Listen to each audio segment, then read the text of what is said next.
inkingo ziraza ziva mu bihugu byateye imbere. Icyo gihe u Rwanda rwarigeze kuri faze yo gutanga urukingo rwa kabiri, abandi bataratanga na rumwe. Bigeze muri ibyo bihugu inkingo hafi miliyoni ibihumbi bingahe ntibuka neza, bigeze igihe bitakaza agaciro. No haba n'ikibazo cyo kuvuga ngo izi nkingo zatakaje agaciro tuzikira hehe. Bigira igihe bazitwika, zimwe barazitwika, izindi sinzabe bazishyize. Niba rero ushobora gufata igihugu cyafata izo ngamba kikanafata urukingo rwa kabiri kidakora inkingo ari amafaranga, ugafata ibindi bihugu, navuze ngo ntabwo twaje kujyanye, ariko ndashaka kwereka mbese uburyo leta y'u Rwanda igerageza kwita ku baturage, ariko nagendeye muri ibyo twarimo tuvuga n'izo nkingi z'iterambere muri rusange. Ugasanga u Rwanda igihugu kidakora inkingo cyageze kuri faze yo gutanga urukingo rwa kabiri ku baturage bacyo bari mu karere mu by'ukuri benshi batanumva, nk'ibindi bihugu mu by'ukuri by'abaturage bafite n'izo nganda zikora inkingo. Ibyo ubwabyo bikwereka uburyo nyine leta yabigenje. Ariko igikomeye cyane haravuze yuko nyuma ya covid ubukungu bwongeye bugatumbagira. Bwatumbagiye kubera iki? Bwatumbagiye kubera yuko cya cyizere nubwo abantu batakoraga icyo gihe, ariko bakareba uburyo leta ishyiramo imbaraga kugira ngo ibashe kubungabunga ubuzima bw'abaturage, kuko n'umutungo w'abanyarwanda ni nabo bakora. Ariko n'icya kabiri na nyuma ya covid, kuko urabona ko hagati nyuma ya covid haje ikintu kimeze nk'icyizere kitarahama neza. Ariko icyo gihe na za FDI tuvuga foreign direct investment n'ubundi bakomeje guforonga mu Rwanda nk'uko bakabaye baforonga nkaho nta cyabaye muri rusange. Bikwereka yuko mu by'ukuri uko kubaka icyizere, uribuka ko habaye ibintu byinshi, ibintu byo gutanga ibiryo ku baturage, ibiryo ku baturage, ibintu byo gufasha abaturage, bamwe bakanavurirwa ubuntu, babyibuka. Ibyo byose ni indicator zikwereka yuko u Rwanda rufata umuturage nk'ari w'umutungo kamere, nako umutungo w'ingenzi ukomeye, ariko umuturage ku isonga, ariko nabyita mu Nyarwanda ku isonga. Urakoze cyane. Reka tugere no ku biri amakuru ya bugufi. Mu minsi yashize Jean Pierre Kagame nibwo komisiyo y'igihugu y'amatora yatangaje urutonde ntakuka rw'abakandida, haba ku mwanya wa perezida, haba ndetse no ku mwanya w'abadepite. Nyakubahwa Perezida wa Repubulika Paul Kagame agiye kugeza iki kiganiro kuri RBA nyuma gato nanone y'ayo makuru yuko NEC yamaze kutwereka urutonde ntakuka rw'abakandida. Hari icyo nashaka kwitega ku bijyanye no kuvuga ngo se noneho umuryango nyakubahwa Perezida wa Repubulika RPF aturukamo ashobora kugaruka nanone ku byo babikiye cyangwa se ibyo bumva bazakorera abaturage mu myaka iri imbere, ubwo ndavuga ku cyerekezo. Urakoze Gloria, nibaza ko ikiganiro nk'iki ntabwo kijya mu bintu bijyanye n'amatora cyane, kuko ibikorwa byo kwiyamamaza byo bizatangira tariki 22, ariko nk'uko twabisobanuye ahubwo ni ikiganiro kigaragaza ibimaze kugerwaho, nanone ari nayo mpamba kandi izanashingirwaho no mu buzima bukomeza bwo kugena ko igihugu kizakomeza kuyoborwa abanyarwanda babihisemo binyuze mu matora. Ahubwo wenda unyemereye gato, twari tuvuze kimwe mu mbogamizi kandi zanahindutsemo ubundi buryo bwo kwishakamo imbaraga, bikanakwereka imiyoborere dufitiye ariyo ya miyoborere ifata ibyari imbogamizi ukabihinduramo n'amahirwe. Nk'ubu twavuga COVID-19, ubundi mu myemerere ya Perezida Kagame no mu myemerere ya RPF ni ukuvuga ngo ikintu cy'inzitizi twita challenge ni ugushaka ko ukigira opportunity, ukakigira ubundi buryo aho kugira ngo kiguherane urakivanamo amahirwe. Reka turebe nk'ubu COVID kuba yaraje ni bibi, ariko COVID yatumye inzego urwego rwacu rw'ubuzima rwubaka ubudahangarwa ku buryo n'ikindi cyorezo cyazaza zaba ziteguye. Ibyo nanone biraza binashingira ku byari byarakozwe mu kurwanya Ebola. Hari ibikorwa remezo byari byashyizweho mu kurwanya Ebola, urabizi ko byose bijyanye n'isuku n'iki byadufashije. Ikindi byerekanye ya miyoborere ireba kure, ari nayo abanyarwanda nyine banahitamo ikoranabuhanga, ishoramari yarashyizwe mu ikoranabuhanga. Wabonye ko ryarafashe cyane muri COVID, aho abantu batajyaga hanze ariko ibintu bya byose bikora wifashishije ikoranabuhanga. Ibyo rero biragaruka kuvuga ngo iyi COVID yatweretse ubundi abayobozi dufite ni bayobozi nyabaki, n'abayobozi bareba ko yavuga ko cyari nk'igipimo. Sinabyita gutyo, ariko no mu byago buriya uhabonera umuntu, kuko niba ubyibuka muri 2020 hari habaye umwiherero w'abayobozi hari igabiro. Nibwo perezida yatangiye kubaza abantu atari ku bundi ko twumva icyorezo hirya no byari bikiri wani mu Bushinwa bitaragira ahantu hariho hose, ariko niwe wa mbere wabajije, wari minisitiri w'ubuzima, anavuga n'ukuntu bamubeshye amubaza ibikoresho bihari byo guhangana n'iki cyorezo mu gihe cyaba cyadutse. Nta muntu n'umwe wose wabivugaga wabitekerezaga, haba muri government haba mu karere. Niyo miyoborere ireba kure ubona. noneho igihe covid igenjereje make muri Afurika ntihari ifite ubushobozi bwo gukora n'inkingo zirenze 1%. Noneho urabizi ko Perezida Kagame ari no washishikarizaga n'abandi bakuru b'ibihugu bya Afurika, ariko ubundi twakishakamo imbaraga dute kugira ngo tugire n'ubushobozi bwo kwikorera inkingo, kuko urabizi mu bijyanye n'inkingo abazungu baratwiyeretse, berekanye yuko buriya nta usigize zita imitemere ngo ajye gupfundikiriza abandi, barabanje bapfundikiriza iwabo. Inkingo zirabura muri Afurika, naho zibonetse ahubwo wa mugani bananirwa no kuzigeza ku baturage babo. Ni naho havuye iki gitekerezo cyo kuvuga ngo ariko muri Afurika twakora inkingo. Hari ibindi bihugu bigera kuri 3 cyangwa 4 byabonye ubwo buryo, ariko ubu twakishimira ko mu Rwanda hari urwo ruganda rwa BioNTech rukora inkingo. Icyo rero ni ikintu cyashibutse mu bibazo, ariko gitera iki? Gitera imbaraga. Ariko buri ikindi kintu nshaka kubwira iki kibazo cyabaye nanone muri iyi manda za 2018 2019, hari abantu bumva ko bahagarara Bujumbura muri Kongo mu mashyamba muri Afurika y'Epfo cyangwa ahandi hantu bakavanaho ubutegetsi hano, abandi bakava muri Amerika bitwa ba Rusesabagina, bitwa nabande bakoresha umutwe witwa FRN. Uwitwa Sankara yajyaga avuga sinzi ahantu yabagari ukagira ngo yageze hano i Kigali. Mwese muribuka ibitero bya FRN hariya mu majyepfo muri Nyungwe. Perezida Kagame yarahagurutse aravuga ati abangaba mubona badutezaho intambara, ukuboko k'ubutabera kuzabageraho. Hashize igihe gitoya twumva ngo Sankara yafashwe. Ntabwo abantu bumvaga ko niba ari muri Maurice, niba ari muri Komora aho yari ari ntumbaze, twumva ngo yageze hano tumubona imbere y'ubutabera. Ikindi gihe gito gishize twumva ngo na Rusesabagina yafashwe. Ibyo bintu ni wa muyobozi uzakubwira ikintu rimwe na rimwe wanafata ko ari inzozi, ariko ukabona wakibonye n'amaso yawe. Rero ndashaka kuvuga yuko uretse icyo cya covid twabonye n'ibibazo by'umutekano. Uraza abantu bagiye hariya mu Kinigi bakarasa, bariya barasaga bagira ngo inama ya Kagame itazaba bayitobere. Abo bose rero babonye icyo bari bakwiye kubona, hanyuma n'inama ya Kagame iraba ihuza bariya abantu ibihumbi n'ibihumbi. Ibyo rero ni ibintu bikwereka ngo ni imiyoborere ireba kure, ariko nanone ikora ibyo yavuze. Umuntu akakubwira ikintu ukazanakibona cyaba akagishyira mu ngiro. Urakoze cyane ukivuga kuri icyo kintu kijyanye no kuvuga ngo icyo yavuze agishyira mu ngiro. Reka tunarebe ku bijyanye muri iyi manda none twabonyemo ikijyanye no kubaza abayobozi inshingano zabo. Wenda tunahere ku makuru aheruka, benshi baribazaga ngo ni gute izi mpinduka zingana gutya mu gihe gito twegereza amatora muri guverinoma. Ibi byo iyo tugarutse ku kijyanye no kuvuga ngo kubaza abayobozi inshingano, wakibonye ute muri iriya myaka turimo tuvuga? 2017 amatora arangiye, mu ijambo perezida yavuze ngira ngo ni mwirahira cyangwa n'umunsi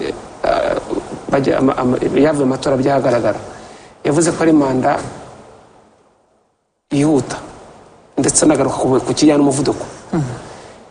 Kugira ngo urenge usubize icyo ngicyo, uwo muvuduko yavuze muri iyo myaka ya 2017 ushaka kumbwira ngo uyu munsi twicaye kuri iyi ntebe ushyize muri bana bayobozi barahiye ejo bundi, ngira ngo nta minsi birarangira hasigayemo bangaye muri guverinoma y'icyo gihe, kandi ngo turavuga imyaka 7.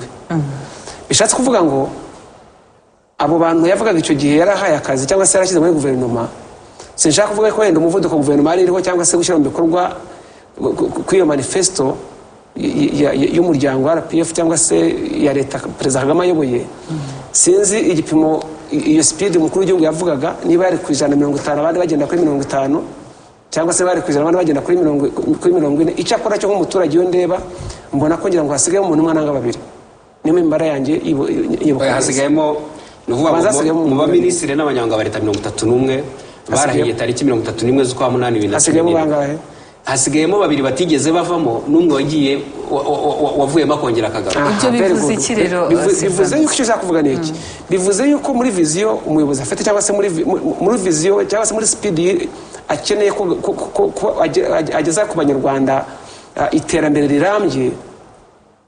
Yigeze kuvuga umunsi baravuga ngo mu gihe abandi bagenda, u Rwanda bitewe naho rurimo kuva rugomba kwirukanga. Bishatse kuvuga iki? Bishatse kuvuga ngo icyo arimo kuvuga aragikora. Ikiba gisabwa no kuvuga ngo se koko iyo yavuze numva rimwe nangwa numva kabiri cyangwa se numva rimwe munsi ya 0. Ibyo aricyo bivuze ni ya speed turimo tuvuga. Ni bya bikorwa byose turimo tuvuga byose muri rusange, wareba mu nzego z'ubuzima, wareba umutekano, uvuga ngo ni ibintu byose uko yabivuze yarimo gutanga rwose ingero nziza. Urazibuka rwose bamwe bisanze aha ngaha batazi, bagize ku kibuga cy'indege bajya ngo bari bagiye aho bari bagiye, ariko bisanga bagira ku kibuga cya Kigali. Uvuga ngo rero ari n'ibindi bintu bikomeye ubundi bigaragarira amaso abantu bakabaye banavuga urugero rworoshye. Reba nk'uku nguku abaminisitiri buri nyuma y'amezi 2 baza ahangaha kuri RBA gutangaza ibiciro bya esanse. Ni umukono nguhaye muri bino bihugu duturanye, ibinyamakuru turabikurikirana, social media zaraje, uzambye niba ari ibyo bintu bishobora kujya biba ntaho biba. Ariko kugira ngo buri kwezi ugerageze guhuza igiciro cya esanse mu gihugu no ku isoko mpuzamahanga, ariko unagihuza n'ubuzima bw'abaturage, kuvuga ngo abaturage mu by'ukuri iki giciro cya esanse kigezeho baracyafodinga cyangwa se kiratuma babaho. Uribuka muri za kuvuga harimo tuvuga sinzi impamvu kuvuga komeje kugaruka, ariko ni ingero zifatika ku buryo leta iba hafi y'abaturage kurushaho. Uribuka yuko hagiyeho na nkunganire mu ngendo z'abaturage wese yenda ko yavuye ejo bundi ahangaha, ariko nabo kugira ngo ivaho nuko hari ikigaragara cyari kimaze gukorwa. Iyo uvuga ngo bivuze iki rero, bivuze nyine ya viziyo idatezuka, ya viziyo itagamburuzwa, ya viziyo izaho ivuye izaho igeze, ariko izina irimo kugana. Ni ibintu ntagende nibwira yuko muri iki kiganiro bishobora kuza kubazwa n'abanyamakuru bacu cyangwa se bikabazwa n'abaturage, ariko bigendeye ku byakozwe, kuko nta gikorwa na kimwe kitagira impinduka cyangwa se kitagira umusaruro ku baturage basanzwe.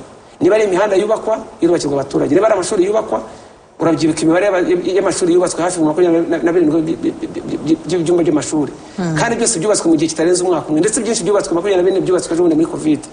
Ibyo byose ni ibintu bikwereka yuko mu by'ukuri ya speed, kandi muri buri rwego nujya muri infrastructure uraza kubona ya speed, nujya mu bikorwa remezo ari infrastructure, nujya mu buzima uraza kubona ya speed, nujya mu myubakire mu miturire imidugudu y'ikitegererezo uraza kuyibona. Icyo nshaka kwibutsa Gloria nuko muri za nkingi 3, yenda ntabwo twaje hano kuvuga manifesto RPF, ariko uko abayiri kubikomejeho, ariko muri za nkingi 3 umuryango wari uhaye muri 2014 aribyo n'ubundi bizakomeza. Ubu nta uzasanga igipimo cyaba ari igipimo gito nangwa kinini kiri munsi ya 50. Ibyinshi biri hagati ya 74 kuzama kugeza muri za 90. Niba rero ibintu nk'ibi bya rusange mu baturage bishobora kuva bigenda ku muvuduko nk'uwo kugera hagati ya 74, ubusanzwe muri performance yo ku ishuri umuntu abonye imehezwa 70 aba afite distinction. Nushaka kubikira muri ubwo buryo. Urakoze cyane Sylvanus. Uyu mwaka wa 2024 Kagabo ni umwaka tuvuga imyaka 30. Turibuka ku nshuro ya 30, ariko kwibohora niho naringiye kugera. Urugendo rw'imyaka 30 nidushaka wenda dukomore ku kwibohora ni vuba aha, ruvuze iki mu buzima bw'umunyarwanda? Icyo ndakivugaho Gloria, reka mbaze nkore comment gato ko icyo twari tuvuze ku mpinduka zagiye ziba muri guverinoma. Buriya ntago ari muri guverinoma bari abagize inama minisitiri gusa, no mu nzego z'ibanze no mu bigo bya leta. Ikindi kibazo tubona mu bindi bihugu, usanga umuntu abona umwanya akamera nkaho yawuguze cyangwa se ari ubukonde. Urabizi iyi manda itangira baravuga ngo ntawe uhindura ikipe itsinda. Yego. Bari abaministre, abayobozi b'ibigo, abayobozi b'inzego z'ibanze, twese aho dukorera, umuntu yari kwibwira ko bihagije kuba dutoye perezida ku majwi y'ikirenga kuriya, none kwibwira ko bizatuma yirengagiza ko hari ahantu ufite intege nkeya cyangwa se hari iki. Ariko ibyo nujya kureba urasanga mu mikorere y'ubuyobozi bwacu bitarabuje ko impinduka ziba. Ariko binumvikane neza niba tuvuga ngo hasigayemo abagize guverinoma 2 batigeze bavamo kugeza uno munsi, hari n'abavuyemo ku mpamvu nziza. Reka mbanze mpere ko Perezida Kagame akimara kurahira, buriya ntiyashize igihe atangira kuyobora umuryango wa Afurika yunze ubumwe. Icyo ni ikintu abantu batazibagirwa. Kuyobora umuryango wa Afurika yunze ubumwe binashingiye ku mavugurura y'umuryango wa Afurika yunze ubumwe, byatumye ijambo ry'u Rwanda n'umusanzu waryo birushaho kugaragara ku rwego rwa Afurika. Wagiye ubona abajene muri za Burkina Faso hehe, Perezida Kagame bakamwita Perezida wa Afurika. Ibyo ngibyo ni bitwagiye tubona kuri social media. Bitaraca kabiri u Rwanda rutarangira kuyobora OIF la francophonie. Murazi Madame Louise Mushikiwabo atorerwa kuyobora mwanya. Bidaciye kabiri twumva ngo wari ministre w'ubuzima ngo agiye kuyobora gahunda yo kurwanya malaria ku isi. Wari ministre w'ubuhinzi nawe n'umuyobozi wungirije wa IFAD. Bidaciye kangahe twumva ngo wari ministre w'ibikorwa remezo ya ambassadeur muri umuryango w'abibumbye, none hagiye kuyobora komisiyo y'ubukungu y'umuryango w'abibumbye, none tugize n'umuyobozi wungirije w'umuryango wa Afurika yunze ubumwe. Ibyo ni ibintu ubona ko u Rwanda rwagiye rugira imyanya, n'abandi bagiye bava muri guverinoma bagiye bahabwa indi myanya. Bivuga ngo rero icyo twagiye tubona, twabonye Perezida Kagame nk'umutoza uzi neza abakinnyi be, ariko none na timing. Ni ukuvuga ngo igihe abakuvaniyemo n'aho akujyanye azi ikigomba gukurikiraho. Kuri bo guhindurirwa umwanya ntabwo ari cyo kibazo. ahubwo uwo dushyizemo turamushaka wiki. Iyo niyo comment nashaka gukora. Hanyuma rero n'ikindi gorora yakanoga gatoya n'ikindi imyanya nk'iriye ntabwo ari come and take free. Oya ntabwo iriya myanya yose avuze yose ari ukuvuga ngo kuko perezida Kagame si uyigena, ibyo tubyumvikaneho. Icyo nshaka kuvuga ni ukuvuga ngo kugira ngo umuyobozi nk'uriya bamuhitemo ni uko bareba na track record y'igihugu cye, bareba performance ku giti cye, ariko bakareba na support afite mu rugo, bakareba na ya miyoborere myiza, good governance, bakareba na transparency cyangwa se wakorera mu mucyo, bakareba na ya discipline ya accountability, uburyo umuyobozi ahabwa inshingano. Iriya myanya ntabwo ari umwanya kuvuga ngo u Rwanda rwatori umuntu umushyizemo, ahubwo wa mwitero w'u Rwanda n'imikorere y'u Rwanda yamaze gusakara ku isi hose, ya identification y'u Rwanda hari ukuntu imufasha kugira ngo nabagenzi bajye guhatana izina ry'u Rwanda abasha kubatsindekera kuri ya ntebe. Nicyo ajya gusa mwunganira wambaruje imyaka 30. Mu by'ukuri ndashaka kuyivuga mu magambo makeya. Imyaka 30 bamwe bazakubwira ko ari ukuzuka ku Rwanda, kubera ko u Rwanda rwageze mu cyobo cyo hasi rubasha kuvamo rurahagarara rurema. Nini mvuga imyaka 30 ibyo tuyikesha ndashingira ku bibazo byari bihari. Ibibazo byari bihari ni ibice, abanyarwanda bacitsemo ibice, abanyarwanda batataniye hirya no hino ku isi, ubukungu bw'igihugu buri mu maboko y'abantu bamwe. Ariko uyu munsi nitujya kureba turabona ngo abanyarwanda, nureba ubushakashatsi burerekana ko igipimo cy'ubwiyunge kiri kuri 94%. Nureba iteko nshinga ry'u Rwanda rivuga yuko ni uguteza imbere imibereho y'abaturage bose ntaheza iryo ari ryose ribaye. Kuvuga ngo abaturage bose baribona ku byiza by'igihugu. Ikindi gikomeye uretse icyo nkubwira cy'ubumwe, uretse icyo nkubwira cyo guca ubuhunzi, umunyarwanda bari barahunze kera, bari bahunze vuba bakagaruka mu gihugu, ibyo nabyo wabirebera mu bumwe. Ariko noneho uburyo bubaka ubukungu bw'igihugu, ubukungu bw'igihugu butagira uwo buheza. Ubu nuvuga ngo ubukungu buhari uyu munsi bugeze ku rwego no kuri wa musaza na wa mukecuru utabasha gukora afite amafaranga agomba kugenerwa binyuze muri za VUP, ibyo bita direct support, inkunga y'ingoboka. Noneho n'abaturage nabo bakumva yuko mu iterambere ry'igihugu batagomba kuba indorerezi, icyo bita participation. Iyo uvuze imiyoborere abaturage bagiramo uruhare, ari nabyo wareba mu rundi rwego rwo kwegereza abaturage ubushobozi bita decentralization, ni hahandi ntabwo ari ukumwegereza akagari cyangwa umurenge gusa, hoya ahubwo n'umuturage nawe aravuga ngo ariko jewe mu bintu dukeneye ndabona ikihutirwa ari iki. Umuturage akagira uruhare mu igenamigambi ry'igihugu, umuturage akagira uruhare kubaza ngo ariko ibintu ko mwabitwemereye kuki bidahari. Ibyo rero abahanga mu by'iterambere nagira ngo mbwire ko nawe ibyo urabizi, nawe uzi ko mbizi ariho hantu yego. Ibyo ngibyo iyo utangiye kugira abaturage bagira uruhare mu bintu niho biramba. Niba mwubatse ikiraro byaraturutse ku ruhare rw'abaturage, umuturage akavuga ngo ndashaka ikiraro, ariko so uzashyiramo iki? Uzakora umuganda se?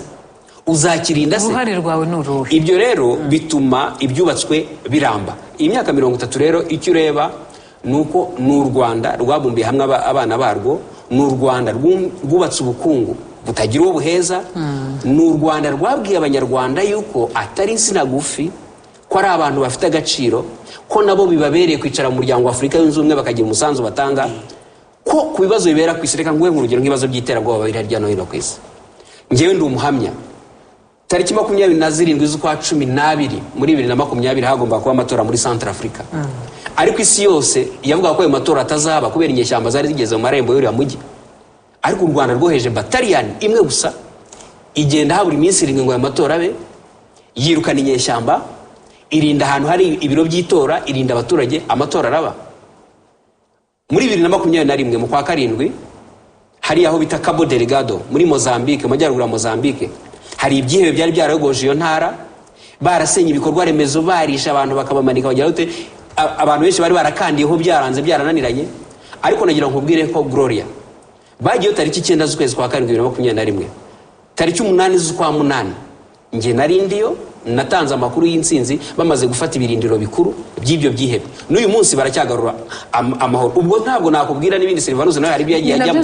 Ibyo bintu rero birerekana ngo cya gihugu cyageze kure habi gushoboka, none kirimo kiratanga umusanzu ku ruhando rw'ibera hirya no hino ku isi. U Rwanda rurenze imbibi zarwo, hari ukuntu bavuga ngo u Rwanda yarabikomojeho aho turavuga mu mutekano. Ibi bisobanuye iki? N'u Rwanda rwiyeze kugera habi hashoboka. Ngira ngo nyakubahwa Perezida wa Repubulika yigeze no kubikomoza bati nta habi harenze aho twaciye. Umunyarwanda yageze habi, u Rwanda rwageze habi. Ariko uyu munsi u Rwanda rwavuga ngo ariko natwe hari indangagaciro hari icyo dushobora gutanga mu mahanga. Gloria ari ibintu bita walk the talk, kuvuga walk bivuze ngo icyo uvuze ugomba kugikira mu bikorwa. Niba wibuka neza sinzi kubyibuka ariko itariki 7 z'ukwezi kwa 4 2004 urumva ko harashize imyaka 10 jenoside yakorewe abatutsi baye kuri stade Amahoro hanga. Icyo gihe ndabyibuka hari haje wari umunyamabanga mukuru wa Loni Ban Ki-moon umunyakoreya y'Epfo. Perezida Kagame yaravuze ati mu gihe twibuka jenoside yakorewe abatutsi, mu gihe twibuka uburyo u Rwanda rwateranywe n'amahanga ku manywa y'ihangu, mu gihe twibuka abacu basaga miliyoni bapfuye, kuri twe byatubereye isomo, ariko ntitunifuza yuko abandi haba ari abanyafurika ndetse no ku isi ibyatubaho byababaho. Aravuga uwo munsi, aravuga ati ahantu hose muzatwitabaza kugira ngo duhagarike cyangwa se duhangane n'ibyabaye ahangaha, tuzabatabara nk'u Rwanda. Uzi icyakurikiyeho nyuma y'amezi 4 tariki 15 z'ukwa 8 2004 ku nshuro ya mbere mu mateka y'u Rwanda nibwo u Rwanda rwadeployinze mu ntara y'amajyepfo ya Sudani yitwa Darfur. Icyo gihe hajya abasirikare 50. Kuva icyo gihe hari intambara babyibuka y'abantu bitwa abajyanjawide b'Abarabu bicaga abanyafurika birabura. Hari amatongo umujyi wa yafashe warabaye amatongo. Navuga ko icyo gihe abo basirikare babaye nk'imfura z'u Rwanda ziserukira u Rwanda gutangira kugira gute kujya guhagarika ibikorwa nk'ibyo by'umahanga biriya nyine yavuga za kaburi za South Africa. Uhereye uwo munsi kugeza uyu munsi turahangaha, misiyo mpuzamahanga zijyanye no kurinda umutekano mwese murazikurikirana, mwese bamwe murazisoma. Nta munsi n'umwe ingabo y'u Rwanda naho yaba ari imwe yigeze igaragara imyitwarire mibi nk'ibyo twe twumva hakurya ahangaha. Tujya tubyumva hakurya ahangaha, bano bantu bamaze hafi imyaka 20 amakesi buri munsi ari n'abirukanwa.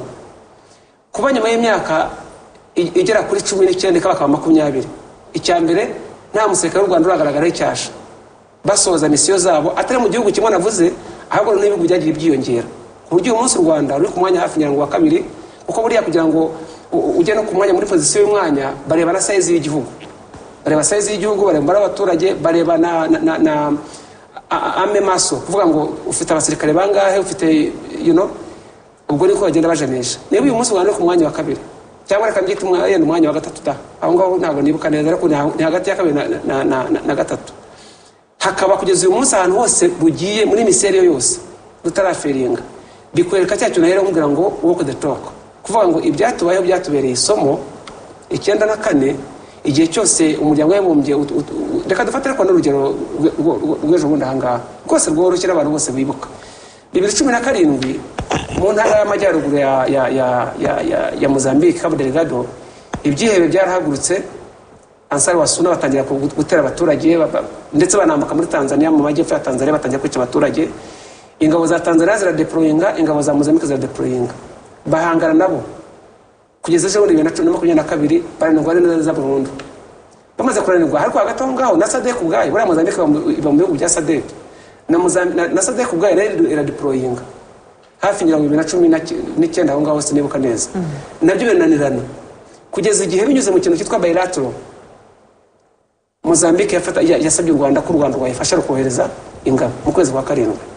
Urabyibuka neza n'ejo bundi rwose bohereza ingabo muri Cabo Delgado, ingabo z'u Rwanda ziragenda zirakubura, byita gukubura, sigarura ubuzima, ubuhamya Kagame ngira ngo wagiye barabyibuka n'ubuhamya nga turabufite neza. Icyo ushaka kuvuga rero ngero n'izindi nyinshi nazitanga no kwenda umwanya ndahagije. Icyo ushaka kuvuga ni iki? Nigeze kuba yatangiye cyane ndavuga ngo mu rwego rwose rwamaze kuba identified, leta y'u Rwanda yamaze cyangwa se umukuru w'igihugu cyangwa se muri rusange bamaze gushyira kuvuga ngo iki tugomba kugikora, baragikora kandi bakagikorera igihe, ndetse rimwe na rimwe bikakorwa mbere y'igihe bari bateganyije. Bikwereka iki? Bikwereka ya commitment, bikwereka ya kuvuga ngo ari nabyo navuze mvuga ngo bari abayobozi bagenda bajya mu nzego zitandukanye, icyo umukuru w'igihugu akora aranoma, ariko ibijyanye no kugira ngo iriya myanya bayihabwe, yego turabiza rero za lobbying zitandukanye, ariko ntabwo bakora lobbying n'ubundi bazi ko nyuma nta backup y'imiyoborere myiza ufite, bazi ko nta buyobozi buzima ufite, bazi ko nta gihugu kizima ufite, bazi ko ufite igihugu kiri muri za ruswa gifite amakajagari. Ntabwo byakunda. Ahubwo icyo bavuga soza baravuga ati uriya muntu ukurikije experience y'iwabo afite n'uburyo muri parametre zose cyangwa se muri za bezere zose uburyo igihugu cyari gitera imbere, ahari tumufasha tukamugira umuyobozi kuri urwego runaka, natwe hari ikintu yadufasha kuko yigeze kuvuga 2018 aba chairman wa AU wabonye amavugurwa yakoze mu muryango wa Afurika yunze ubumwe n'uyu munsi ngo aracyagira iri soko tuvuga rya ASFTA naho ryakomotse ibintu byinshi cyane byagiye bikomoka. Rero uwo mwambaro dufite cyangwa nk'abanyarwanda cyangwa se uwo mwitero dufite abanyarwanda utangiye gusa nkaho ugaba amashami mu mahanga, nibwira yuko ukomoka kuri ya commitment navuze uvuga ngo niba twiyemeje ikintu tugomba kugikora kandi tukagikorera ku gihe, niba ari kwa kudelivaringa tukabikora ku gihe kandi mu buryo buri transparent. Ugaragara urakuze cyane. Mbibutsa ko mu kanya gato rwose katarambiranye tuza kubagezaho n'ubundi ikiganiro nyakubahwa Perezida wa Repubulika Paul Kagame yagirana na RBA muri bukurikire ku bitangazamakuru byose bya RBA ndetse n'ibindi bitangazamakuru byo mu Rwanda. Dukomeje iki kiganiro reka tugaruke ku rubyiruko. Urubyiruko umubare munini w'abanyarwanda uyu munsi, urubyiruko ni uyu munsi n'ejo hazaza, sibyo Kagabo? Umuntu avuze ngo bafite ingero nyinshi nziza badakwiriye gupfusha ubusa, bakwiriye bo kubyumva bati. Twakomeje tuvuga n'ino myaka 30 ni manda ya 2024 by'umwihariko twagiye tubona ko urubyiruko ruhabwa umwanya. Nk'ubu ngubu ugiye kureba mu nzego nyinshi urubyiruko rufitemo umwanya, uretse yenda kuba bafite abahagarariye mu nteko, ariko nujya kureba ibigo by'ubucuruzi, kampani nyinshi zirayoborwa n'urubyiruko. Ibyo rero birakwereka nibyo bita sustainability. Ubundi uvuga sustainability uvuga ibintu bibiri by'ingenzi. Icyambere nacyo reka tunakivuge, kugira ngo ugire ubudahangarwa haba mu miyoborere no mu bukungu, nuko wita ku bantu bariho uyu munsi ariko no mu bazabaho mu bihe bizaza. Ibyo rero bikora nyine wita ku rubyiruko bato bacu, uburere bahabwa, uburyo babera urugero n'uburyo ubaha umwanya. Ariko ikindi buriya ni n'ibidukikije. Ubu isi ifite ikibazo cy'imihindagurikire y'ibihe. Iyo ureba imishinga iriho uyu munsi, ibyo bita climate change cyangwa imihindagurikire y'ibihe, urabona yuko u Rwanda rwashyize imbere ikintu bita green economy, n'ubukungu butangiza ibidukikije. Ibyo ukabibona mu nzego zose. Nibwo twagiye kubona izi moto cyane imodoka z'amashanyarazi, nibwo twagiye tubona kuri izi ngamba zo kwita ku bidukikije. Ibyo rero wenda warumbaje iby'urubyiruko nari nshatse kubihuza gusa, ariko kwita ku rubyiruko ni ukuvuga ngo ni ahazaza, nizo mbaraga z'igihugu, kuko n'ibyo tuvuga byose byagezweho byazarindwa nandese. Abantu bose baharaniye ibyo byose ubageze mu myaka yabo, benshi bageze mu myaka ya pension, bageze mu gihe cya retraite. Ni igihe rero urubyiruko n'ubu tubivuga ndibaza ko batwumva, kandi baza ko n'ubundi naha biva nawe wanyuze mu rubyiruko cyangwa urubyiruko natwe gutyo, nuko inshingano zigenda zihererwa. Rero icyo kintu urakibona cyiza. Ariko wenda ikindi navuga, Silvanus yavuga ku izina ry'u Rwanda ku ruhando mpuzamahanga, reka tunarirebere ku bindi bintu nanone urubyiruko rwisangamo. Iyi gahunda ya Visit Rwanda, bwa mbere u Rwanda rusinyana amasezerano na Arsenal, abantu nyine ntibabyumvaga. Nk'uko batabyumvaga u Rwanda rwubaka Kigali Convention Center, u Rwanda rwatanze ibyo bita Eurobond, nibwo bwa mbere numvise iyo terme, kuguza ku masoko y'imari n'imigabane, bubaka Kigali Convention Center. Abantu ntabwo babyumvaga, rero u Rwanda rwigerezaho. Ariko iyo tutagira Kigali Convention Center, uratekereza ko umwami wendaga kuba umwami w'Ubwongereza twari kumwakirira he? Abantu bitabiriye coga twari kubakirira he? Iyo nama ya AU ya Afrika yunze ubumwe yemeje isoko rusange muri Afrika no ko rushyigikira n'uruza rw'abantu n'ibintu, yabaye mu kwezi kwa gatatu 2018. Yari kubera he? Ni iryo shoramari. Rero navugaga Visit Rwanda irimo urubyiruko, ni ikipe ya Arsenal, iyo bambaye ikirango cy'u Rwanda cya Visit Rwanda, bikava kuri Arsenal bikajya kuri Paris Saint-Germain, bikajya kuri Bayern Munich. Iryo ni izina ry'u Rwanda rigenda rizamuka. None ibyo tubirangiza tuze ku bikorwa remezo by'imikino. Reba BK Arena, njye nakubera umuhamya. Muri 2018 twari New York, hari inama inama y'umuryango w'abibumbye, inteko rusange yari n'imihabera, Perezida Kagame yari yayitabiriye. Ariko buri inama ni inama, ariko ibera ku ruhande byo biba birenze. Ndibuka ko yahuye n'abantu barimo bita Masai Ujiri, uramuzi wa yego, afite ibyo akora hano byinshi mu Rwanda, barahura n'abandi bantu. Hashize igihe gito cyane ngiye kubona mbona umushinga urazamutse witwa BK Arena. Hashize igihe gito cyane baravuga ngo Remera hariya ngo hagiye kuba igicumbi cya siporo. Mune murabona stade Amahoro uko imeze. Ejo bundi abantu barubyiganye bajya kuyireba, amafoto acicikana. Ibyo rero ibyo bikorwa remezo bya siporo n'uburyo Minisiteri y'Urubyiruko yavugurura ikagirwa Minisiteri y'Urubyiruko n'Ubuhanzi no guteza imbere ubuhanzi, birakwereka uburyo urubyiruko rugenda rwitabwaho atari ukubivuga gusa ngo bashyire mu nzego zifata ibyemezo ariko no guteza imbere icyo twita talents, impano zabo no kubaha umwanya. Rero ibyo bintu bita ubundi mu bukungu hari ibintu bita intangibles, hari ibintu ureba ukabona ntibifatika. Abantu bari bazi ko ubukungu bukora neza ari ukugira kawa gusa, ari byo byaguha amadevize, kuba wajya kubaka uruganda ruri fiziko ukarubona, ariko uyu munsi twamaze kubona yuko n'umuyaga barawucuruza. None se abakire ba mbere ku isi ntibari mu bintu by'ikoranabuhanga? Nese ikoranabuhanga urarifata ukarireba. Ba Jeff Bezos, uyu wa Mark Zuckerberg, uyu wa X ninde? Elon Musk. Twagiye tubona yuko ibyo bintu bidafatika nk'ibyo, nk'imikino nk'ubu ngubu iragushimisha, urayishoramo, ishimisha abantu, ariko ibe n'ahantu vana amafaranga. Rero naho hantu twagiye tubona ko u Rwanda rwagiye rukora mu buryo bw'ubwenge cyane, bagashora imari mu buryo bw'ubwenge, ikintu kigateza imbere urubyiruko ariko kizana n'ubukungu. Nibwo buryo nari mvuzemo ibyo bikorwa remezo bya siporo. Ubwo simvuze stade ya Huye, simvuze stade Rubavu, simvuze Ingoma uzi ko ari stade, simvuze Bugesera, simvuze ahantu hose, n'umukino w'amagare twagiye tubona. Ibyo bintu byose rero nibishimisha urubyiruko ariko nanone bikarubera aho ruvana amafaranga. Urakoze cyane. Utweretse byinshi mu byakozwe kugira ngo n'urubyiruko ruhibone ariko banabone yuko ari bimwe mu binateza imbere iki gihugu kandi igihugu cyabo.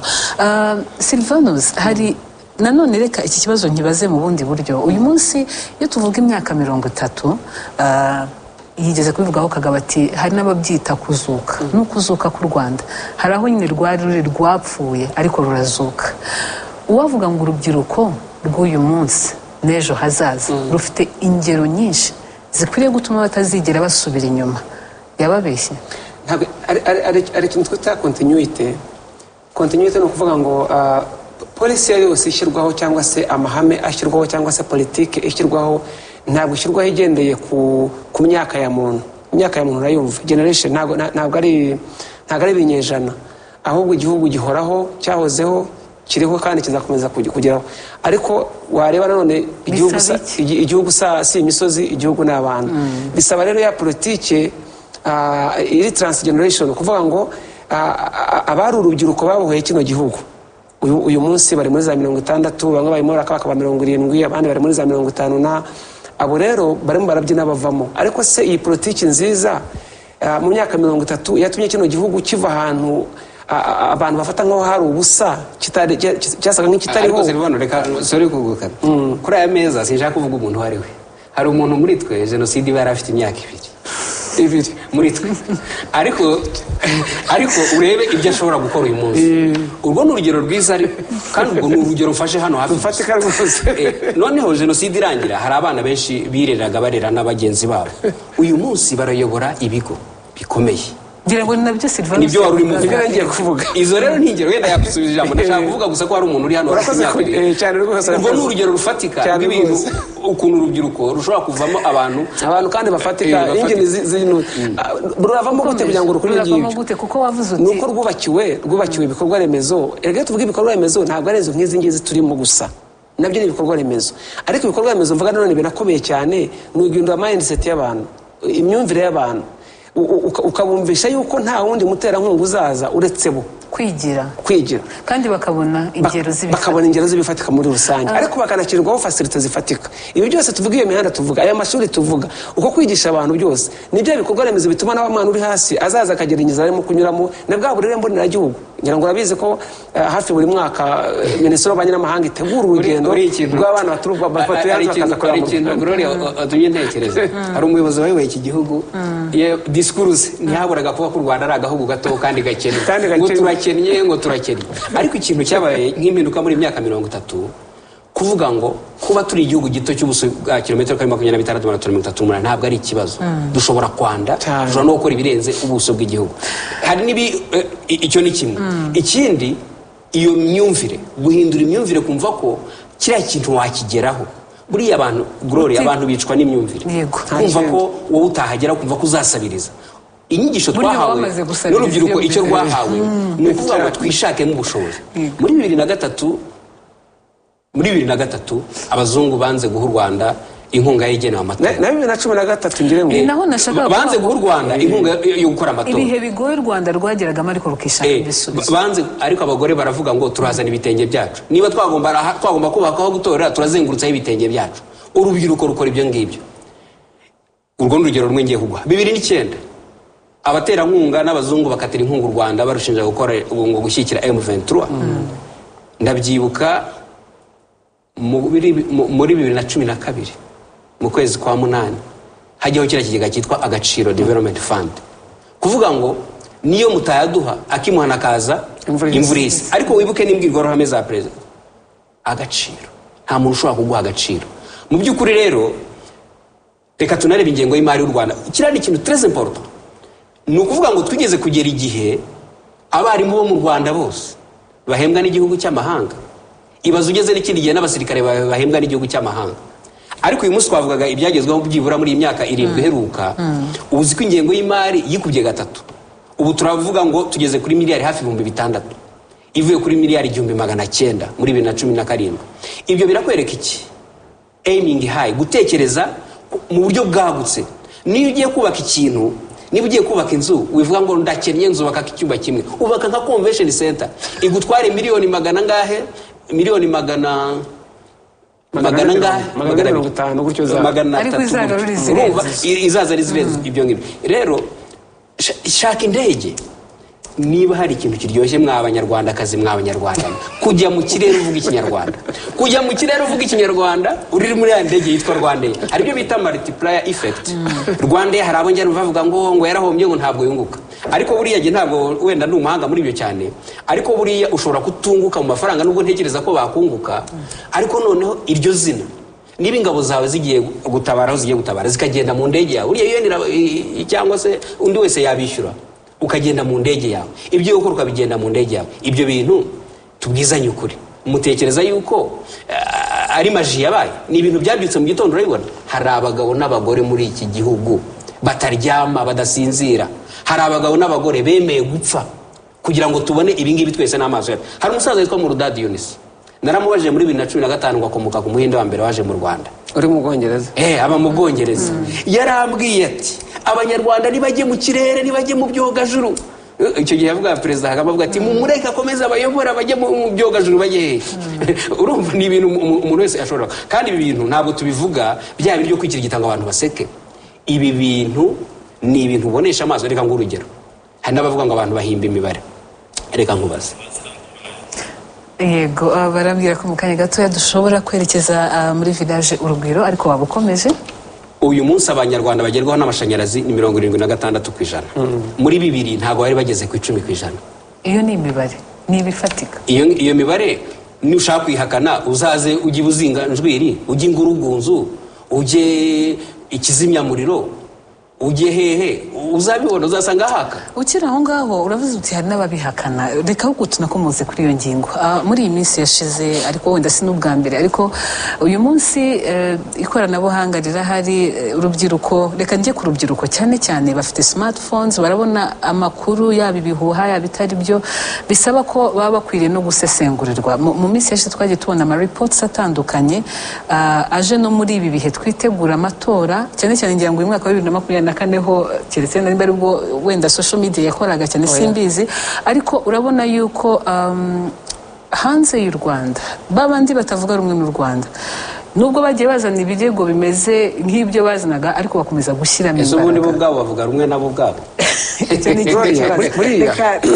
ikibazo urumva ibyinshi bikomoka ku ubisesenguye harimo impamvu nyinshi hari ababiterwa na culpability ubwabo kuba bari Reka muri aka kanya unyihanganire twerekeze muri village Urugwiro dukurikire ikiganiro cya nyakubahwa Perezida wa Repubulika Paul Kagame.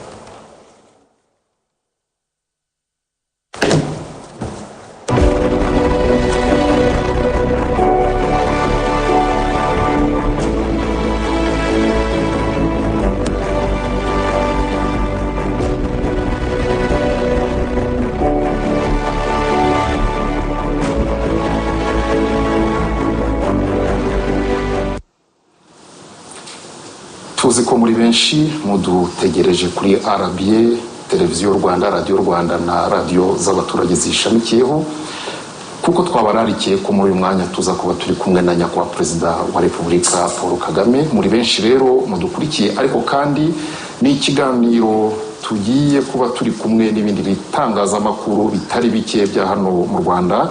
Turi kumwe na radio na televiziyo, radio and TV1, KT Radio, radio 10 na televiziyo, TV10, Ishingiro, Isangano, Izuba Radio, Radio and TV Flash, Radio and TV Isibo, BTN TV, amaradiyo turi kumwe na Radio Salus, Huguka, Country FM, Energy Radio, B&B, Fine FM, Kiss FM na Royal FM. Mwakoze kubana natwe nyakubahwa perezida wa repubulika, murakoze kuha abanyarwanda umwanya wanyu.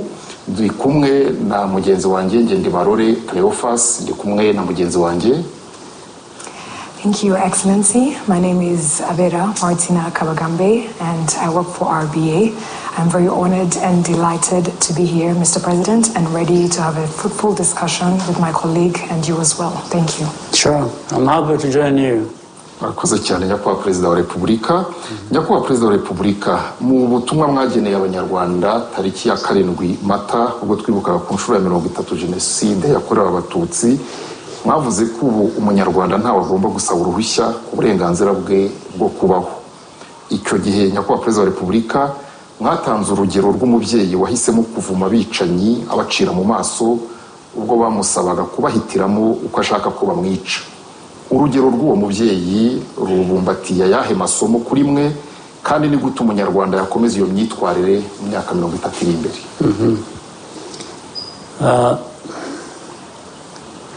Hari ibintu bibiri mu masomo y'igihugu cyacu abanyarwanda barakwiye kuba bavanamo guhitamo ibyo bakora,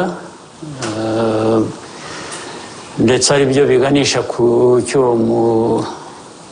umubyeyi wavumye bashaka kumwica bamuhitishamo ko bamwica. Icya mbere ni amateka yacu dusanganywe tuzi ya kera yanavuyemo no kwibohora, ibyo bikaba byarahindutse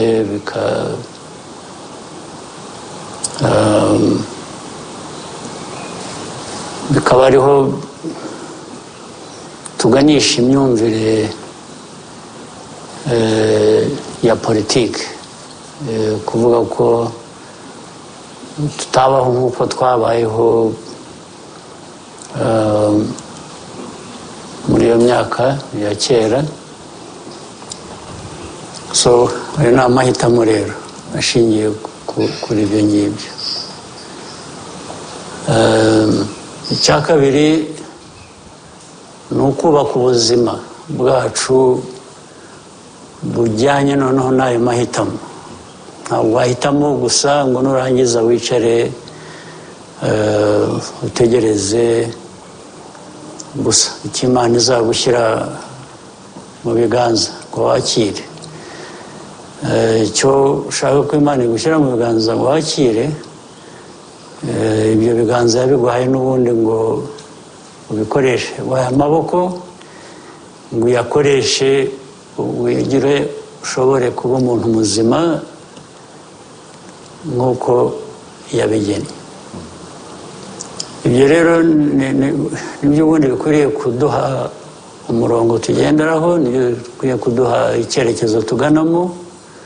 Hari ayo mateka mabi yahindutse, ariko noneho yahindutse ngo habe iki, abantu babeho neza, bashobore gutera imbere, igihugu gitera imbere, abanyarwanda babe bishimiye icyo bari cyo naho bagana, kandi ari bo babanje kubyigenera. Ibindi byose, inkunga abantu batera, gufatanya natwe, bikaza byongera kuri ibyo ngibyo. Umuntu afashe n'urwo rugero, haba muri iyi myaka 30 hari aho noneho nk'igihugu nk'u Rwanda cyahuye no guhitishwamo mu buryo bisaba ko gihitamo ibinyuranye, ibibusanye n'ibyo abantu bashaka ko kinyuramo. Guhitamo abanyarwanda bahisemo kera niho havuye biriya navugaga byo kwibohora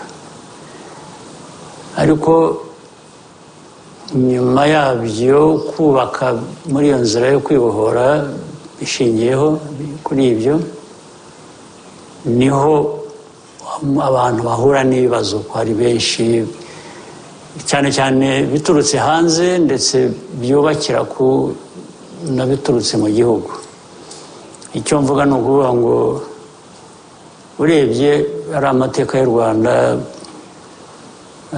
mabi tuzi yo muri 1994 ntabwo ari abanyarwanda gusa abanyarwanda ahubwo bashyizwe muri iyo nzira yo kwireba ko batandukanye ndetse yo kwangana bishingiye aho igihugu gihera aho ngaho kiradindira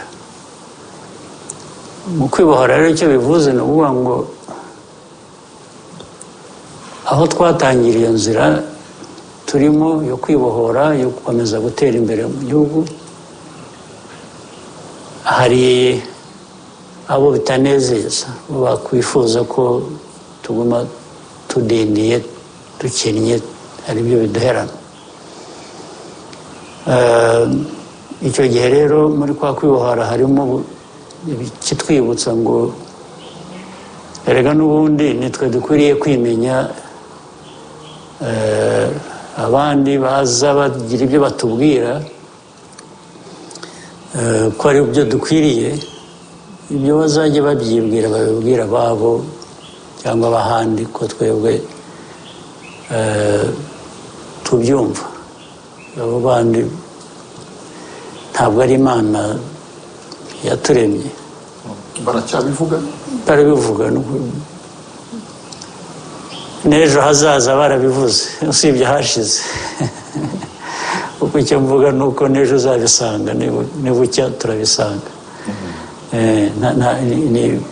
isi niko iteye tugomba kumenya isi turimo uko iteye tukayifata uko imeze ariko ntitwemere ibitugiraho ingaruka zitari nziza yakoze nyakubahwa perezida wa repubulika umunyarwanda wa 2024 amaze kumenya adashidikanya ko u Rwanda rukwiye ibyiza kuko birahari kandi aranabibona ingero twavuga nka stade Amahoro amashanyarazi n'amazi hirya no hino mu gihugu mu baturage imihanda ya kaburimbo n'indi itari kaburimbo ariko itunganije mituelle de santé n'ibindi ibi rero byatumye nyakubahwa perezida wa repubulika uwo munyarwanda mwitegura kujya gusaba amajwi umuntu yavuga ko yihagazeho kuko arasaba byinshi kandi yamaze kubona ko bishoboka umuntu ntabwo yaba yibeshye nyakubahwa perezida wa repubulika avuze ko umuntu muhanganye muri uru rugendo twinjiramo rw'amatora ari mwebwe ubwanyu mu gushaka kugera ku birushijeho ariko kandi n'imbogamizi igihugu gihura nazo zarahindutse uhereye no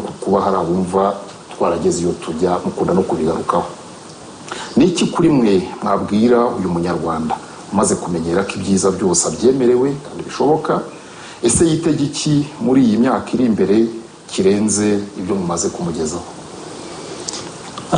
icyo nabwira umunyarwanda cya mbere ni ukugira ngo tuvanemo ibidukomeza muri amateka y'igihe kitari kirekire gishize bihereye ku byo tumaze kugeraho tumaze gukora icyiza cyabyo ni uko byerekana ibishoboka kandi ko bishoboka iyo umaze kubona igishoboka rero kandi bigaragaza ko bituruka mu banyarwanda icyakubuza gukora ibirenze byiza ngo ugere kure imbere heza yaba ari iki ni ibintu byoroshye ni nko kwigisha umuntu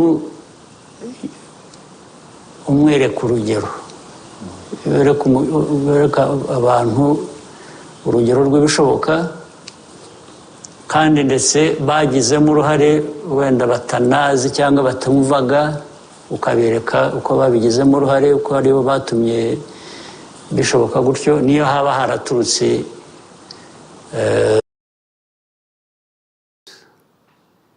ni ibyo babona noneho kandi bibagiraho n'ingaruka mu gutera imbere mu buzima bwabo. Ibyo wavuze ari ibijyanye n'ubuzima, ari ibijyanye n'imyidagaduro, ari ibijyanye n'ibikorwa remezo bifasha muri siporo cyangwa iyo myidagaduro, ari ibijyanye n'imibereho isanzwe, ari ubuhinzi n'ubworozi, uko bitera imbere, uko abantu bashobora guhinga, korora, bakigaburira ndetse bagahahira amasoko yo hanze bakavanamo n'amafaranga. Ibyo n'ubundi niko bikwiriye kugenda, ndetse ntabwo turagera aho dukwiriye kuba twishimiye kuba turi, nubwo dutera intambwe. Niyo urebye ubukungu bakakubwira ko bukura, ari umwaka ushize birenze 8% cyangwa bigera mu 9%. Abantu bashaka gukora, abantu bashaka kwihuta, abantu bashaka kugera kure, uguma wumva ko ibyo bidahagije. Niba ari 8 uravuga ngo ariko kuki bitabaye 9, kuki bitaba n'10, bitaba n'ibirenze, cyane cyane ubirebera ku bibazo biba bigihari byo kugira ngo bikemurwe. Niba ari amashanyarazi, nubwo wavuga ngo hirya no hino bigeze muri rusange 80% cyangwa se 70, hafi 77% bigera muri 80%, uravuga ngo ariko hasigaye 23% aho bitaragera cyangwa abo bitarageraho. Nabo bakwiriye kuba bibageraho. Hari aho tuzi mu bihugu, mu gihugu cyacu, hirya mu ntara no mu turere, hakiri aho nk'amashanyarazi ataragera. Iteka icyo tuba dutekereza ni ukuvuga ngo nahagomba kuhagera, kuko ntaho dushaka ko hasigara inyuma.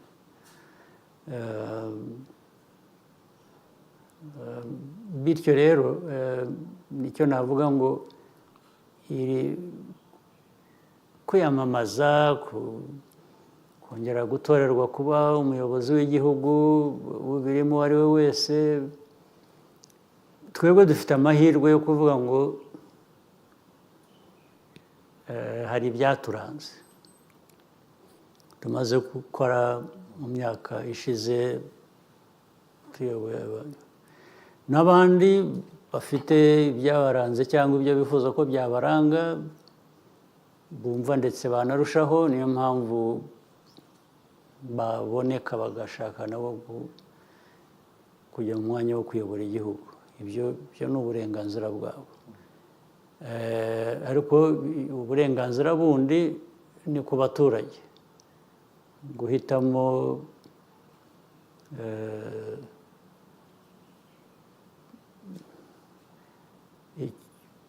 bishingiye ku cyo wabonye, ku cyo wagizemo uruhare. Ngira ngo uribuka hari umuturage umwe wigeze ubanza ari mu matora y'ubushize cyangwa hagati mbere gato, watanze urugero, wavuze ngo we ntabwo yirahira uwamusezeranije kumuha inka, yirahira uwayimuhaye. Ubwo ni ukuvuga ngo n'uwamusezeranije ko azayimuha cyangwa umusezeranye ko azayimuha, nawe aragira neza. Ubwo nibigera ko azayimuha, ubwo azamwirahira, ariko ntibibagirwe uwayiguhaye. Naho turi rero, ubwo n'uwayiguhaye azakongera indi n'ubundi, cyangwa aguhe n'ibindi birenze ibyo. Ririya jambo ry'uko umuntu atekereza ko the main challenger of you is yourself. Yes, nibyo. Ubu ni ukuvuga ngo nanjye ni mu bitekerezo byanjye no mu mikorere ni ukuvuga ngo icyo ntakoze cyashobokaga mu gihe gishize ngomba kugikora nkongeraho n'ibindi bijyanye n'igihe bigezeho nicyo bivuze kuko ntabwo bijyanye rero no kuvuga gutera imbere kurushaho kuri buri wese ariko noneho no kuri buri wese n'uzabatora ni ukuvuga ngo ariko uruhare twagize muri ibi twarushaho kugira uruhare kugira ngo noneho ibintu birusheho no kwihuta nanjye ubwanjye icyo mba nibaza cyangwa icyo numva mvana mu bikenewe cyangwa mu byifuzo no mu bitekerezo by'abantu ni ukuvuga ngo ese nanjye niyo naba nshimwa ngo nakoze ibintu byiza ntibyashoboka ko nakora n'ibirenze nicyo mvana muri ibyo ngibyo kuvuga ngo mu ipiganwa ry'ubuyobozi ndi ku nshuro ebyiri kuko wenda ibyo hari abababaririza urutizo uko byaba bibarwa kose ibishimwa ko twagezeho birumvikana ni nabyo abantu bashobora guheraho bahitamo ariko kuri jye igihe bakora ibyo byo guhitamo mba mvuga ngo ibi ni byiza ariko n'ejo bikwiriye kuba birusha ubwo ni ukuvuga ngo rero bifite icyo binsaba kirenze wenda icyo nashoboye gutanga mu gihe cyashize cyangwa cyangaragayeho. Thank you, Excellency. Rwanda has been subject of criticism that equates the number of years you have been president to a lack of democracy. Across the world, we are witnessing a crisis in governance in many places considered democratic. How do you think democracy should be measured? And what do you tell people who disagree with that definition? Right. Well, first, I always prefer to concentrate on my responsibility and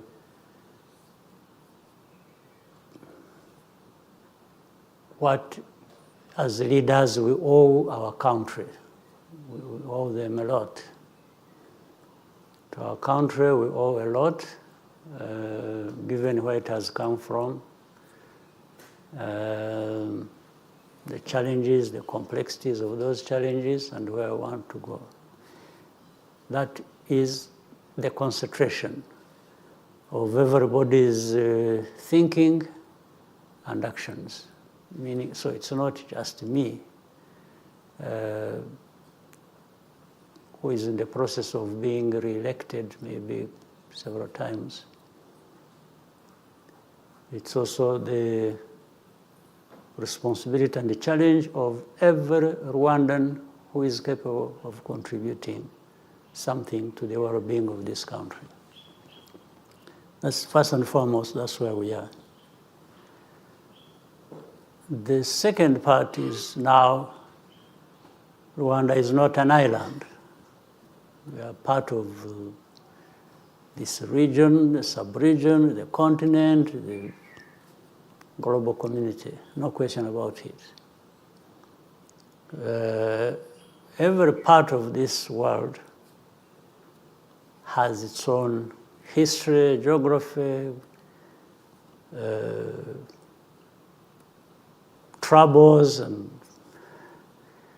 opportunities, and every country, culture, and so on and so forth. So, in my simple definition,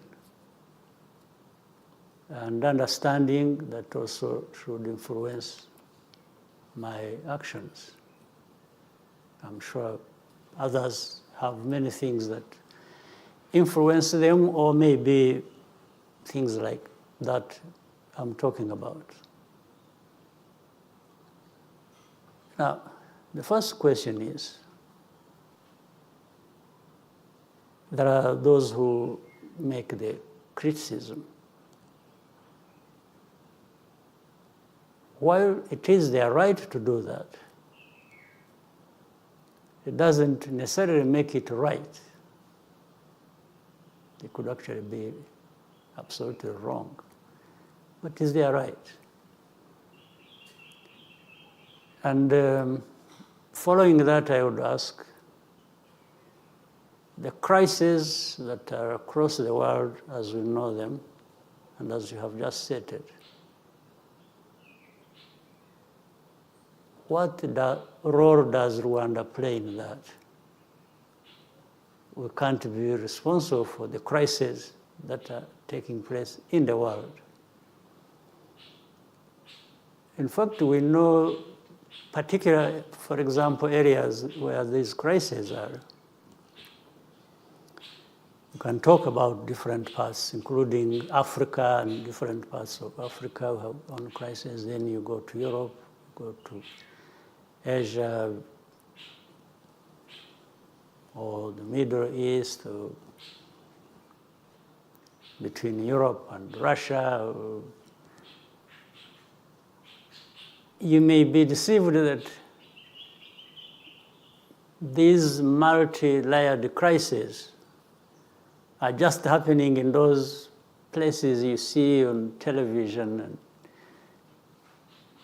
and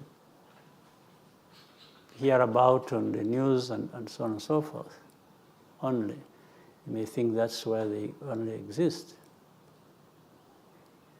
But even those countries that are part of or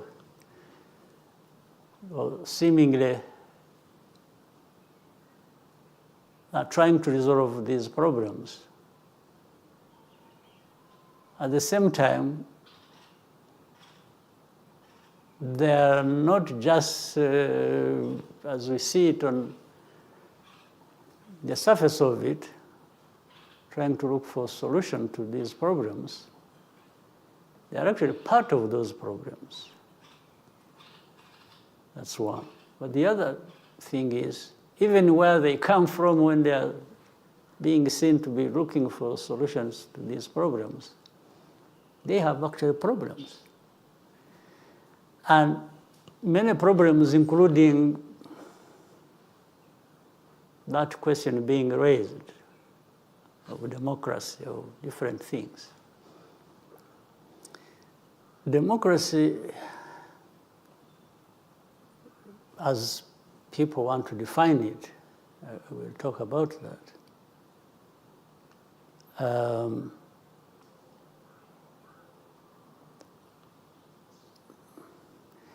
It's given a definition these days, and as part of that program, the way that suits people. You may attack somebody else for lack of democracy, as you think. When you have your own problems relating to democracy yourself. But the difference is, these people give themselves the right to question other people or other countries, and for them to retain the right, even if they recognize the problems they have, to be the ones to address those problems. So what I reject is to, with this background, where you are part of the problem and you have your own problems and everything else related to that, to be the one to come to me and instruct me how I must deal with my problems. My problems, actually, as we know it, that you are also part of, or that some of them originate from you. So that's how we have come to learn ourselves to look at what we are responsible for and deal with that the best way we can in our interests, in the interests of our people, to be able to make progress and so on and so forth. Listen to critics, but not put really much weight on that unless they're talking about something real they can support with the facts. That I see is also a problem. I may see that, absolutely. And then I will deal with that. But I will deal with that because I have recognized, I have seen it is a problem and it is affecting me. I will not do it because they are demanding me to do it. That's the difference. So critics, and it's a cliche. People say too much of nothing and they make it sound like there is a value in it. But we receive it as the world we live in. That's what the dictates are. And so we deal with the critics and live our lives and do what we are supposed to do. And I don't think there is any... Well, sometimes the critics even want to go ahead and not only bash you, but cause you more problems and literally crush you. But this is what we, as leaders and as a people who think we have some level of integrity to determine our own destiny, this is what we can refuse. You know, many people have given this example. You may crush somebody physically, but you cannot crush the spirit, the idea, what is right in them. I think that's a lesson we have learned as Rwandans, and that's where I come from. I even speak for myself. You really can't crush me, can't crush my spirit, you can't crush my aspirations, my desire, what I think is right. What I think is right that I have to do, and this is the same thing that we think the country has learned a lot from. We are not afraid of anything. We've learned a lot. So we've learned to be humble, respectful, and when it comes to not respecting us, we ignore you. We don't have to fight over it, but we will ignore you. And you will feel it. So Rwanda, our country, may be small, but we are not, as I have said before, we are not small people. We are a people with the dignity, with self-respect, who have decided that you can't really crush us. Yes, we will resist it to your surprise. Yes. And that's why we have come from nothing, literally. That's why we've risen out of the ashes. It's because we refuse to be crushed by some people who want to buy our methods. They'll do it directly, they'll do it indirectly, I was seeing, I'm saying this because you're a journalist, you must be aware of that. I was seeing a conglomerate of journalists who are really up in arms against us, but these are just, they are wasting their time. They should have used their money and their energy for something else. Rwanda is there and will prosper and will be better every year in spite of them. Thank you, Excellency. In the midst of a geopolitical change, how can Rwanda and Africa position itself? How can we build our own table instead of fighting for a seat at the table? It's a very common thing, and we have really many people understand this. We've talked about it before. We always talk about it. As again, Africa has many challenges, but it has even more opportunities and resources to actually achieve whatever they set out to do. There's no question.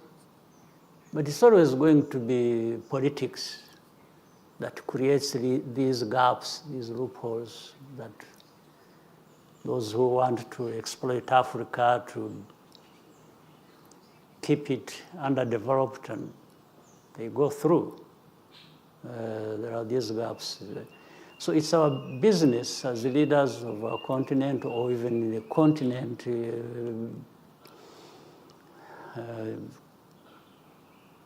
continent's people, the young, the old, to have this politics that says no. We know better, we want better, and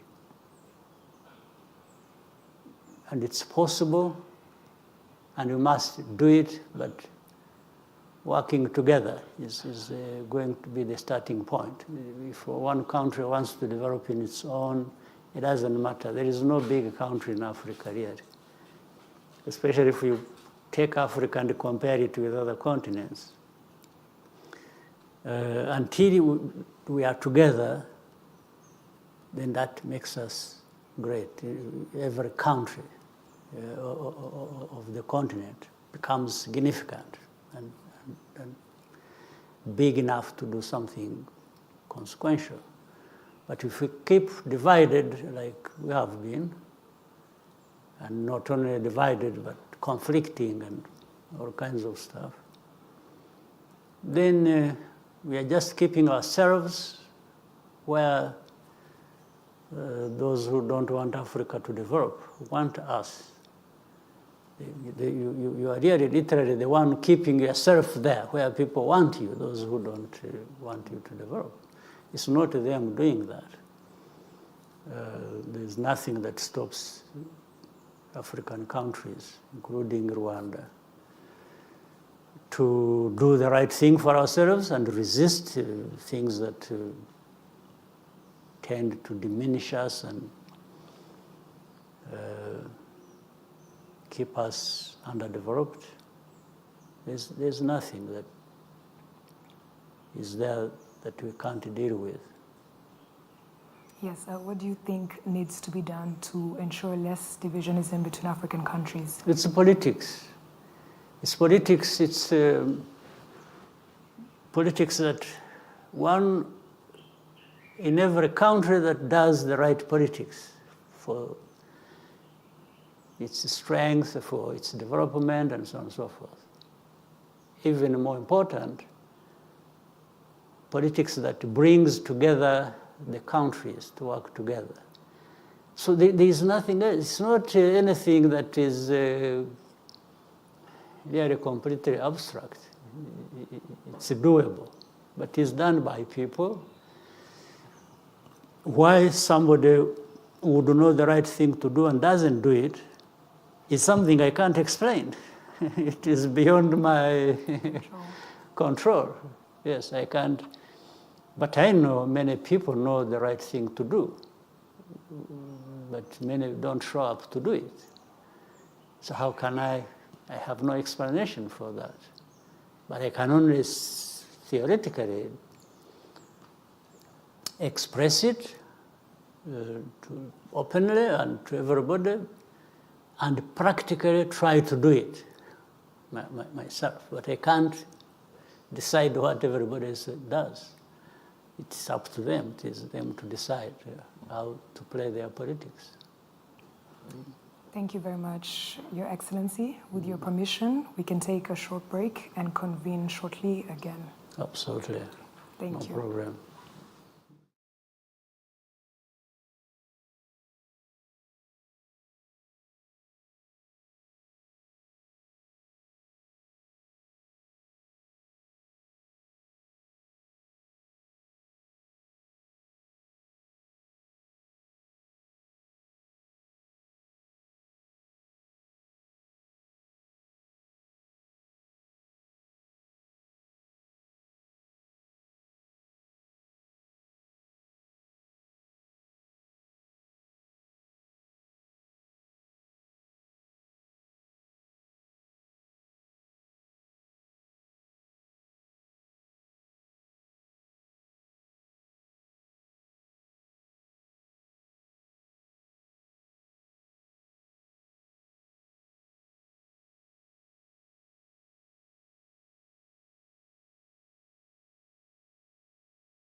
Dear viewers and listeners from all over, we're still having a discussion with His Excellency, the President of the Republic of Rwanda.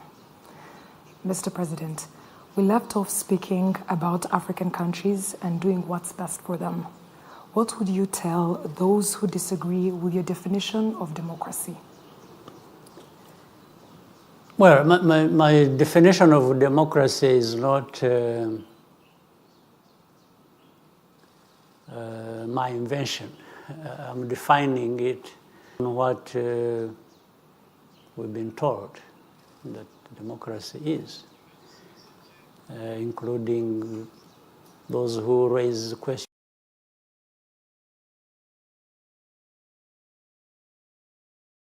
here and there, that they still agree on certain. Democracy is about freedom,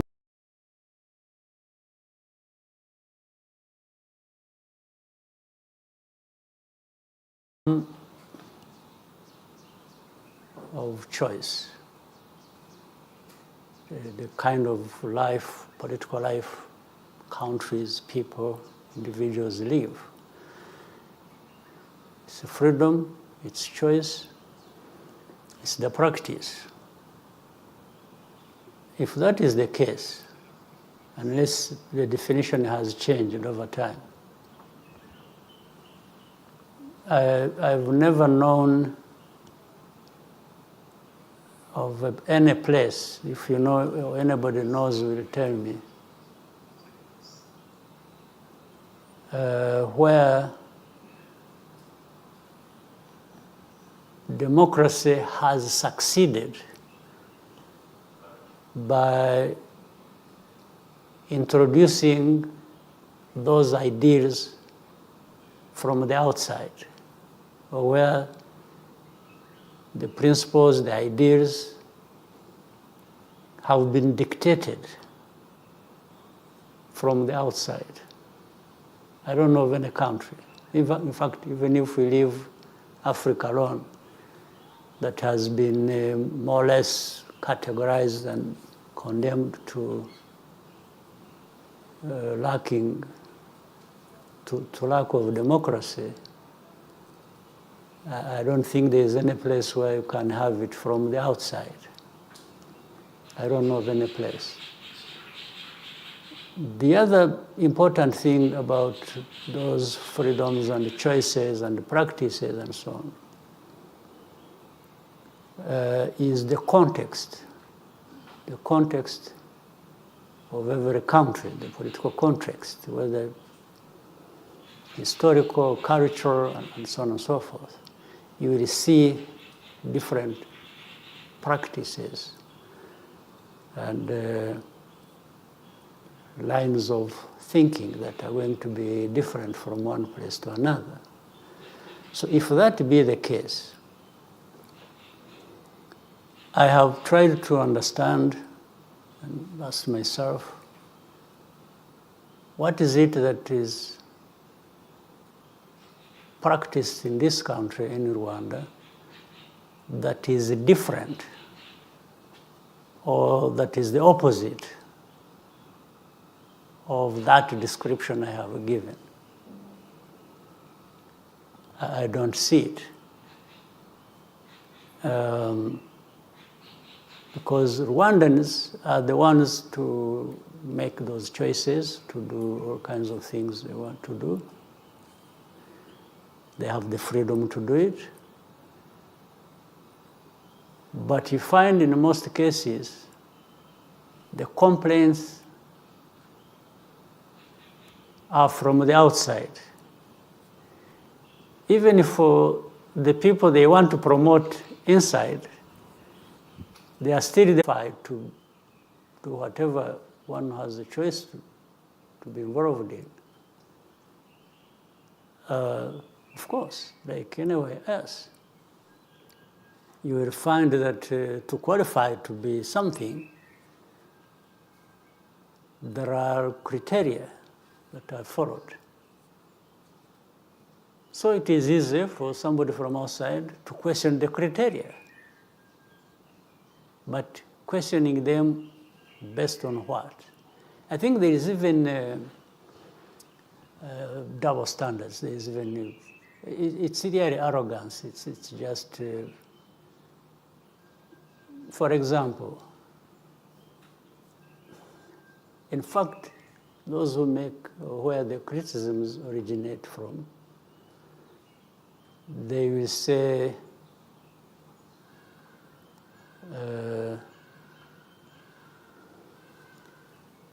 let me talk about their own place where they come from, in their countries. You know very well, you read it like we follow things. They have strict rules, and they even say they don't want anybody to interfere in their politics. When it comes to elections, if you say anything about their politics from the outside or try to, they will kill you for it. There's no question about it. But they find it easy to get involved in other people's politics. So what sense does it make? You have seen, I'm sure, they even have closed or they will close media channels. And they will say, they are... Even social media. Everything. Even social media, as long as they say, this one is influenced by Russia or by China, or by... So they will close it. So, but if interfering in other people's affairs is wrong, what gives you the right to go and get involved in other people's affairs? What is the basis? Then you'll find the degree of success for some leaders in some places, or their chances to go through the elections, will depend on how much money they have raised. So democracy has become about money, how much money you raise.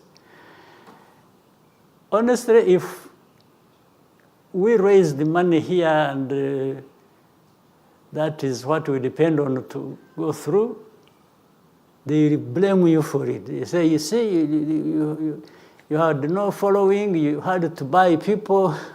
So for me, it shouldn't be. For them, that is what they're entitled to. What? I don't understand. Or they say, you have been there too long. But that's none of your business. It's the business of these people here. Like in my case, honestly, and I will say it on the camera. These last two parts of a couple of years of my being here has been dictated to me by you people. For me, I have no problem. No, it was a request, not a dictatorship one. Well, in a sense, when the request becomes compelling and it's like you have no other choice, it becomes a dictate. That's why I was saying that. But I understand the context of it. I understand people, why they make certain choices, and that's what lowers my sense of urgency to do other things. Otherwise, it looks like I'm abandoning. And if anything goes wrong, if we went back to the history we left behind, then they say, you see, this is a man who caused it by refusing. In fact, like in 94, I actually refused to be president. I think we have had that conversation before. Yeah. you ask, or you have asked, if anybody tells you a different story, then you can know I was not telling the truth. But I refused to be president and said, I can play other roles and somebody else will. When things went wrong. And they say it's political calculation. Right, but still, when things went wrong and the president we had selected was removed, there are many people who came to me and blamed me and say, you caused the problem. Because we told you, you refused, and now you see what you... So anyway, that's a long story. I mean, not to go into too much of that, but I thought it was important to conclude on this issue of democracy by saying what I've just said. But yeah, but these are things. This is life, the politics, democracy, all kinds of things. And there's nobody who is not going to be then. Actually, those who blame me or blame Rwanda are blamed also in their own countries or in other countries for one thing or another. So, but they are there, they exist. Some of them actually are leaders of their countries in spite of their very low ratings. But that is democracy, I'm told. So, yeah, but maybe they use other means to be there. But you are seeing the expressions as they change in many places. I was following the recent European Parliament elections. Maybe you did. The changes that are happening and the people being thrown out of office, and they go kicking and screaming and crying. I mean, it is an expression of these people. They sat off and so it came to their turn. And some of these very negative people against us actually lost. So they want me to lose like they did. So, but good for them. Yes, Your Excellency, do you think that mentality those from outside have of focusing on the number of years spent in power instead of focusing on what is being done in those years? You see, I also think, I don't think it is even correct. Let me add something else. I've seen in some places. And why they make it just even for, why don't they make it for other office holders at different level? Why don't they make it for, because you find in some big countries, you find a speaker of a parliament who is very powerful, can last 30 years plus. And after that, this is somebody who is being elected. Okay, that's a choice of how the process goes in the process. But why wouldn't I have asked a question to ask? I say, why? Why is it you that you are always coming and you are always being for 30 years? I could even say, oh no, but they are younger people, they are more capable people who are there. Why don't you allow them, why don't you step back? You know, the answer will be, they will say, oh yeah, but I'm being elected. Yeah. But if you think staying too long is a very bad thing, you can easily offer to step away from that and allow somebody else to. So they use just one place because they decided so, because they determined so at some point in their past. And then they are trying to say everybody must follow that.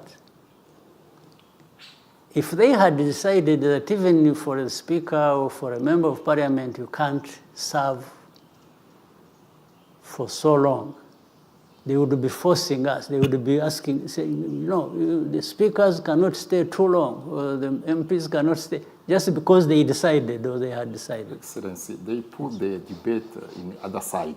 They say, for example, African elections are not trustable, but theirs are trustable. This is the Fine, okay. If it is not, if elections in Africa is not to be trusted, why do you even trust the first term? Yes, even for the first 5 years, you could say, no, you don't deserve it because you cheated or you, or you did this and that. In fact, by the way, they even accept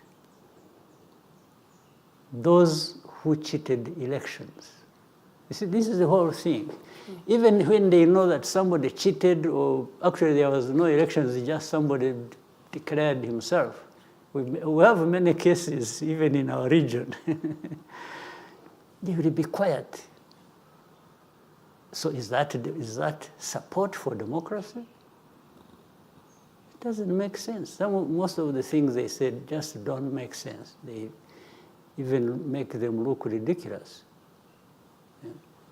Thank you, Excellency. murakoze nyakubahwa perezida wa repubulika twabisezeranije abadukurikiye turacyari kumwe na bya bitangazamakuru ko twakira n'ibitekerezo by'abaturage mu ntara hirya no hino mu bitwemereye twakwakira bari ku murongo wa telefone tuributsa bari ku murongo wa telefone ko nukubwira perezida wa repubulika muri ivuganira ntabwo munyuraho arahari turi mu kiganiro imbona nkubone uravuga amazina yawe akarere utuyemo ugarukire ku murenge hanyuma ugiye ku gitekerezo cyangwa se icyifuzo ufuza kugeza kuri perezida wa repubulika bibaye byiza kandi wafunga wagabanya amajwi rwose ya radiyo ikwegereye na televiziyo bikwegereye kugira ngo hatazamo za nyiramubande murakoze cyane nzi ko mwumva kandi mukumvira twakwakira rero uri ku murongo wa telefone alo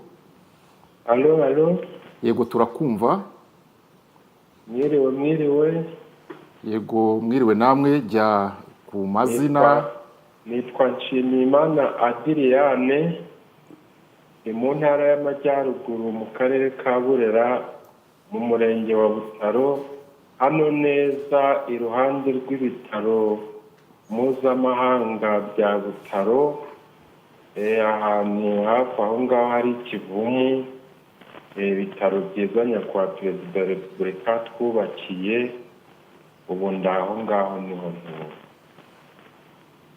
yego turakumva jya ku gitekerezo twumvise ko uturiye n'ikivumu ariko jya ku gitekerezo igitekerezo nyakubahwa perezida wa repubulika ndabanza kubashimira cyane ko mwatangije urugamba rwo kubohora igihugu none igihugu kikaba kigeza heza kandi mugahagarika jenoside yakorewe abatutsi 94 ibyo byose ndabibashimira kandi ndabamenyesha ko abangaba birirwa bavuga hirya no hino ku maradiyo abo ngabo n'ipfunwe ry'ibyo bakoze n'umujinya kuko igihugu cyacu barakishe murakizura ubu cyarazutse none kubera ipfunwe baba bafite ry'ibyo bakoze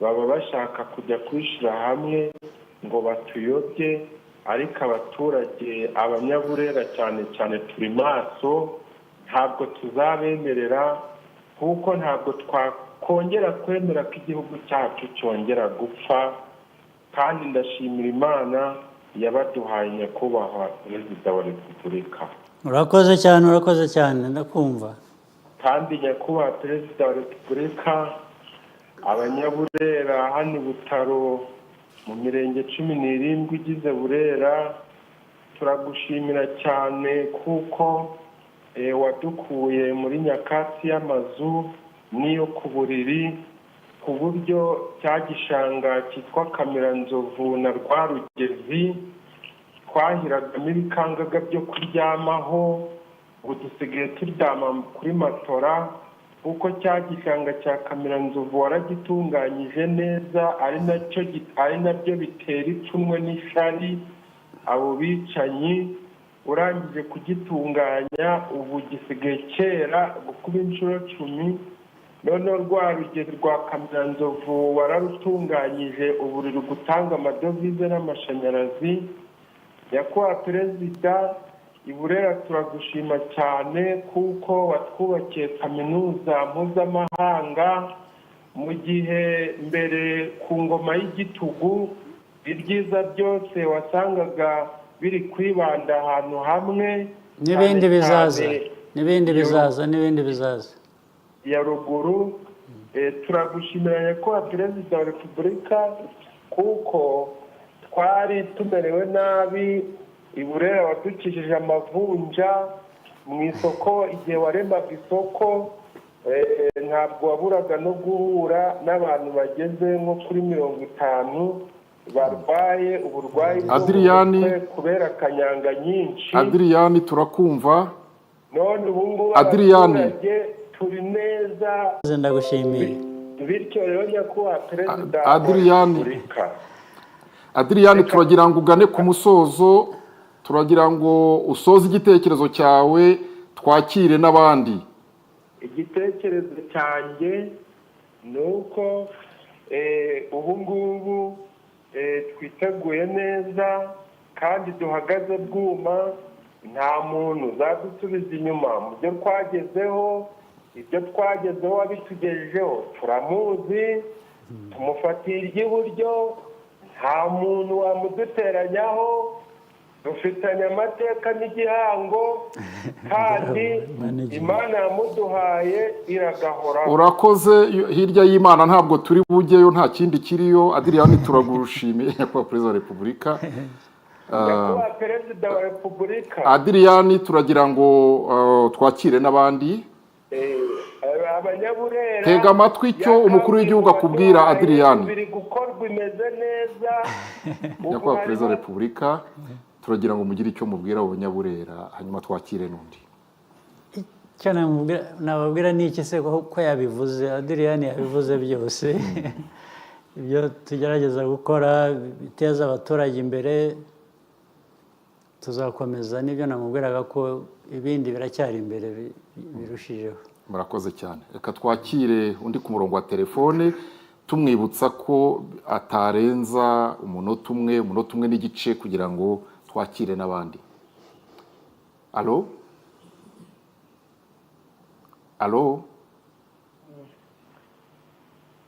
Niba hari uri ku murongo wa telefone turamwakira. Alo? Yego, ikaze muri iki kiganiro na Nyakubahwa Perezida wa Repubulika. Uramubwira amazina n'akarere urimo, hanyuma ujye ku gitekerezo kandi utanyuze hirya no hino. Murakoze cyane. Nitwa Habineza Fideli, ndi mu karere ka Nyaruguru. Yego, turakumva ajya ku gitekerezo. Nkaba ndi umuyobozi wa koperative y'abahinzi b'icyayi Shira Ikivu, yagize uruhare mu gushimira Nyakubahwa Perezida wa Repubulika. Ndamushimiye cyane bihebuje mu izina ry'abo banyamuryango bagera mu 2600 n'abandi mpagarariye, yuko yagize kudushyira hamwe tugahinga icyayi cyaduteje imbere, akatwakira uruganda. Ubu ngubu rwose twiteje imbere, icyayi cyagize umuturage wa Nyaruguru umuntu akaba ku ifaranga kandi ku buryo bworoshye. Icyo ngicyo turakimushimiye cyane. Turamushimira umuhanda wa kaburimbo wavuye i Huye ukagera ku Munini. Turashima kandi uburyo kwivuza byoroheye hafi abaturage ba Nyaruguru bitewe n'imishinga itandukanye umukuru w'igihugu yagiye ashyira mu karere kacu ka Nyaruguru. Turashima ibitaro bya Munini tubakiwe na Nyakubahwa Perezida wa Repubulika. Turamushimira ibintu byinshi. Nyakubahwa Barore, akarere ka Nyaruguru igice ntereremo ni icyanishinje, na akarere akarere kishwe n'inzara, turajyaho bacuhukira Burundi, abandi bahiga inyamaswa ziri muri parike ya Nyungwe, ariko ibyo byose nyakubahwa perezida wa repubulika byabaye amateka, aho kugira ngo ahubwo abaturage basuhukire i Burundi, abarundi basuhukire iwacu, aho kugira ngo tujye guca inshuro i Burundi, ahubwo abarundi tubacisha inshuro. Turabibashimiye nyakubahwa perezida wa repubulika, turabashimira gahunda nyinshi mutekerereza abanyarwanda kandi zikatugeraho. Ejo ubwisungane mu kwivuza, imihanda, amashanyarazi, ubu rwose nyakubahwa Fideli, gana ku musozo w'igitekerezo cyawe. yari Nyarimata. Fideli, urakoze nawe, twakumvise, wakoze kuri Nyungwe, ariko niho umwaka watangirijwe, mureba uburyo amatara, urwererane, amazi, gahunda nyinshi. Fideli arakoze cyane. Fideli, twakwakira undi. Fideli arashima icyayi, nyuma y'icyayi nyakubahwa perezida wa repubulika, anavuga ko ntibasuhuka basuhukirwaho. Yego, twakwakira undi ku murongo wa telefone. Murakoze. Niba hari undi ku murongo wa telefone twamwakira. Nyakubahwa perezida wa repubulika, iyo mwumva ko abanyarwanda basuhukirwaho batagisuhuka, kuri mwe bivuze iki? icyo bivuze ni uko bakora ibyo bagomba gukora, bikorera bitewe n'aho bavuye, kandi uzi ko nyine barasuhukaga. Ukuvuga ngo basuhukirwaho ntibagisuhuka bivuze ko bafite ibyo bakeneye, ndetse bagasagurira n'amasoko nk'ibyo nahoze mvuga kare. Ni ibintu byiza, ahubwo no gukora ibindi birenze tukihuta. Ndagira ngo niba nta wundi uri ku murongo wa telefone, twaza kuzakira mu kandi kanya gakurikiyeho, twakomeza n'ikindi kibazo. Your Excellency, insecurity in Eastern DRC has been a reality for the last 30 years. With billions spent, countless countries and peace processes established, but there seems to be no solution. Mr. President, does this go beyond scapegoating Rwanda? Are you actually the target? Well, let me put it again in context and where we need to start from. What is the cause of the crisis in Eastern Congo? Definitely, it can't be Rwanda, it can't be Paul Kagame. We are not the cause of that conflict at all. And I think people know, they know the origin, they know the story, they know it's not Rwanda that created that crisis. Although it means, the way we are associated, Rwanda only became part of the crisis, was dragged into the crisis by a number of factors. One of them, if you remember, is as old as now 30 years, where the government, the genocidal government, the forces, and a lot of people went into Eastern Congo when we stopped the genocide here. And from that time, the crisis happened and started changing faces depending on what is going on. You remember we returned millions of people who had fled into Eastern Congo. They are all back here, they are settled, and except there remained a few who had the direct hand in the genocide and didn't want to come back for the obvious reasons, but many came back. In fact, they are processed through the justice system, many were forgiven, even more never were processed in such a way that to do with justice, but went back to their homes straight. And that was resolved the matter. But these few who stayed behind, armed, or getting arms from the government or the whatever authorities in Congo, are the ones who combined with the local problems in Eastern Congo and fed off each other. The FDLR, something that kept changing names over the years, but the people are clear. And then the local groups that had their own issues combined. In fact, for example, one thing they combined on was, and worked together was based on the ethnic ideology that was underlying genocide. They worked together with the groups to kill, to displace, to relocate the Congolese Tutsis, because they are there in Eastern Congo, as they may be in South Eastern Congo North or Eastern Congo South. So that's what led to and became part of the problem in 2012 when this group was born, the M23, and that is still has a link with what is happening today in Eastern Congo.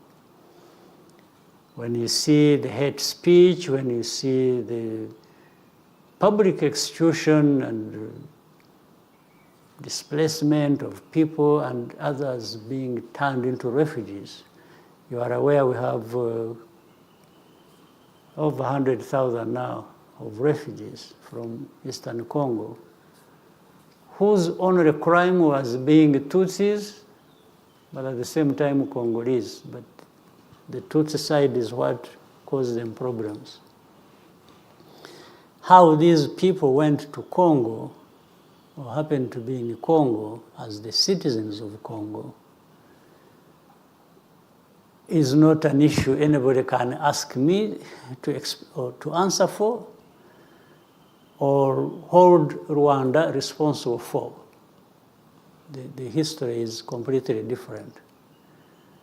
Some of the things, of course, if not most of them, happened even before some of us were here.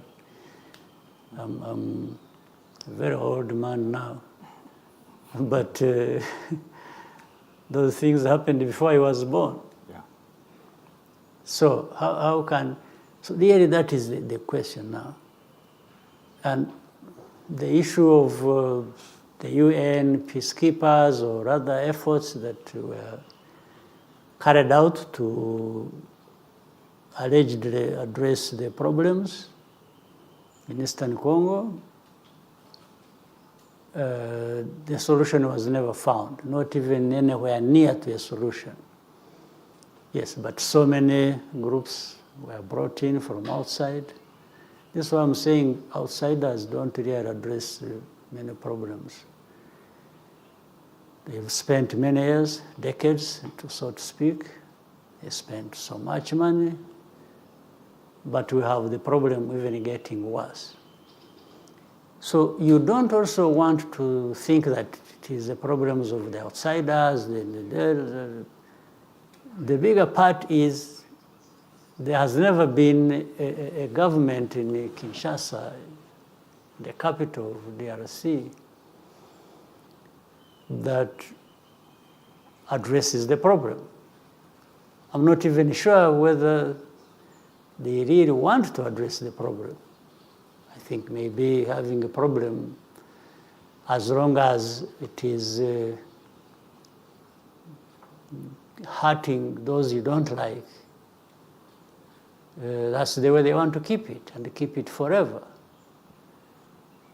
So Rwanda comes into question on that matter like that.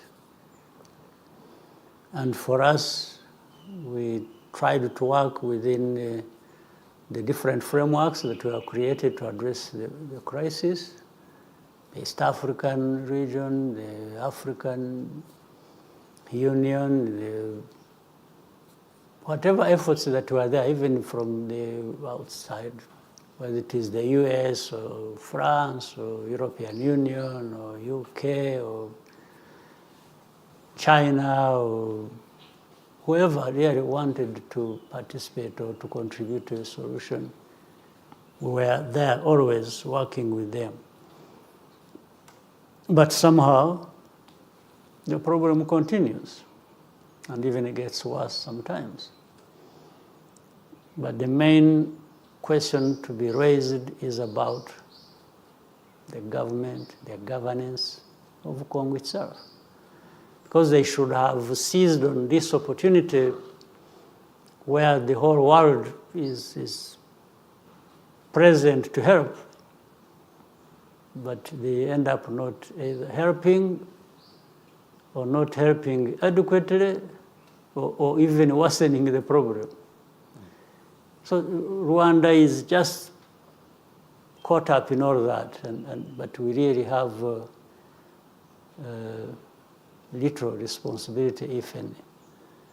So we hope the efforts will one day move in the right direction. We hope maybe reason will prevail and some people will do the right thing.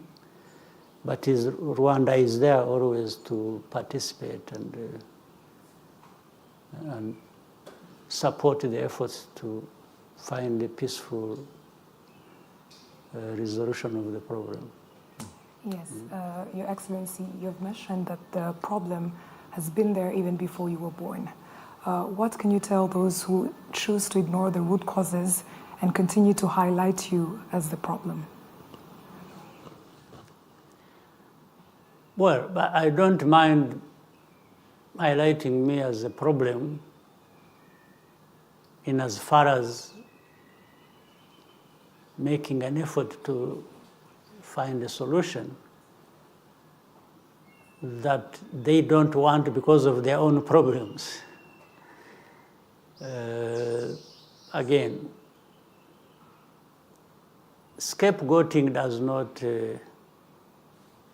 provide a solution. And what they do in creating Rwanda or me as a scapegoat, I think is not a very smart idea, because everybody else in the world sees that you are actually avoiding dealing with the problem the way it should be dealt with and just creating a scapegoat. I don't think anybody needs to be given that much explanation or to be shown.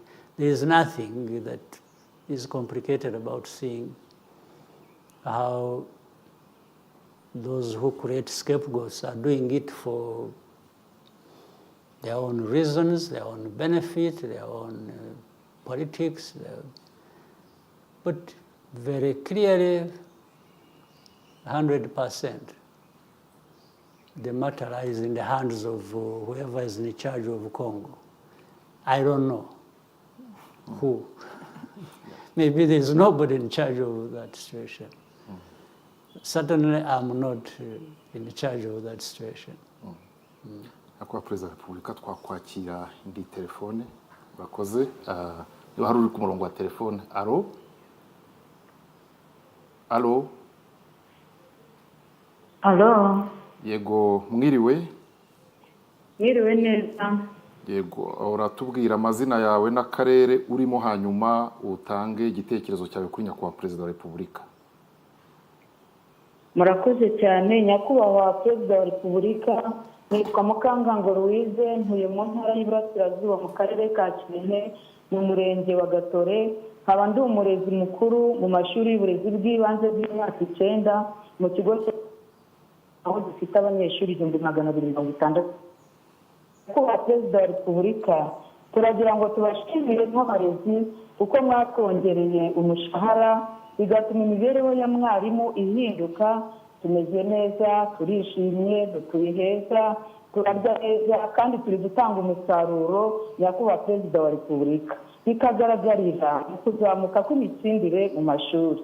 Nyakubahwa Perezida wa Repubulika, turabashimira ibyumba by'amashuri byinshi mwatwubakiye bigatuma ingendo ndende abanyeshuri bakoraga zigabanuka, umubare w'abana bagana ishuri wariyongereye n'abarimu benshi babona akazi. nyakubahwa perezida wa repubulika turabashimira ko mwahaye abanyeshuri ifunguro bafatira ku ishuri ubu nta mwana usinzirizwa n'inzara mu gihe umwarimu ari kwigisha. nyakubahwa perezida wa repubulika mu murenge harimo ibigo by'amashuri biri hagati ya 7 n'10 ariko ikigo kimwe cyonyine nicyo cyigisha imyuga. nyakubahwa perezida wa repubulika ufite icyifuzo dushingiye ku musaruro ufata amashuri y'imyuga ari gutanga abana bari kuyasohokamo bafite ubushobozi bwo kwihangira imirimo no kwikemura ibibazo byabo twabasabaga ko amashuri y'imyuga yiyongera akava ku ishuri rimwe muri buri murenge nibura akagera ku mashuri 2 muri buri murenge. murakoze cyane nyakubahwa perezida wa repubulika. urakoze kandi ndagira ngo nkusezeranye ko ibyakozwe mbere byo gushyira amashuri y'umwuga muri buri murenge bizakomeza. turashaka ko yagera ahantu hose kababa hafi. ubu ngira ngo turi kuri icyo cyifuzo dusa n'abageze tugeze ngira nk'uko wavuze muri buri murenge tugeze nko kuri 90%. ubwo ariko ntabwo dushaka kugira ngo n'iryo 10 risigare rwose. tuzabyihutisha ndabigusezeranije kandi wakoze kuzana icyo kibazo icyo gitekerezo. murakoze cyane. murakoze nyakubahwa perezida wa repubulika. kimwe mu byafashije u Rwanda gukemura ibibazo byarwo muri iyi myaka 30 ni ukwishakamo ibisubizo hashingiwe ku muco wacu homegrown solutions. muri urwo rwego kandi gahunda zirimo gacaca, ubudehe, umuganda, gira inka, guha urubuga abagore mu nzego zifata ibyemezo, politiki yo kwigira n'izindi byatumye uyu munsi hari n'abandi banyafurika ndetse n'abakuri babifataho urugero rw'ibishoboka. ni gute nyakubahwa perezida wa repubulika ubu buryo bwakomeza kubera u Rwanda na Afurika igisubizo no mu bibazo bishya by'isi ya none? radiyo Rwanda tugira ikiganiro twita isi ya none birimo mihindagurikire y'ikirere, ibibazo by'abimukira n'iby'imico runaka iterwa no kwisi yabaye nk'umudugudu umwe. reka mpere ku cyoroshye nko kuganira gusa. mwebwe mushinzwe amakuru n'iki uvuze umuco uvuga ibyo dukora cyangwa bishingiye ku muco. reka nanone nsigaye mbivuga kenshi n'ubu ndabisubiramo. barore mushake ukuntu umuco w'ururimi rwacu udacika ukaba ikintu kiri aho cy'imvange. uvuga icyongereza avuga icyongereza, uvuga igifaransa avuga igifaransa, nubwo babivuga nabi nabyo ariko byo ntabwo ariko noneho ikinyarwanda muzashyiriraho porogaramu. buriya kera nkiri umwana w'impunzi mba mu kampu igiko nize ikinyarwanda kenshi usibye ababyeyi batubwiraga ikinyarwanda ni nacyo bari bazi. ariko n'abandi bose tubana ikinyarwanda dutangira na za primaire twiga ikinyarwanda. ariko icyatumye menya ikinyarwanda nubwo kitari cyinshi cyane ariko kirumvikana, hari porogaramu najyaga nkurikira kuri radiyo y'u Rwanda muri mu buhungiro. ndi umwana yitwaga ngo ese wari uzi ko. murayizi nyiragongo ko babiri n'ubu mwarayikomeje burya ni iya kera cyane. ese wari uzi ko. ariko ntibigishaga n'ikinyarwanda gusa nk'ururimi, bigishaga n'ibikorwa. hari n'icyo kera icyo gihe nabyize aricyo nize bavuga imiti y'ikinyarwanda bavuguta n'iki muri iyo porogaramu. ndibuka rwose ndi umwana. hari ese wari uzi ko baza kuvuga kandi naho nkuriye aho nagiye muri ibintu nk'ibi ngibi twanyuzemo baza kuvuga ukuntu kuvura igikomere iyo wakomeretse ushobora gufata inyabarasanya urazizi sinzi niba umukobwa we ntabwo abizi gufata inyabarasanya ukayihonda ukagira ute amababi yayo ukayashyira aho wakomeretse ntabwo rwose narabikoze narakomeretse muri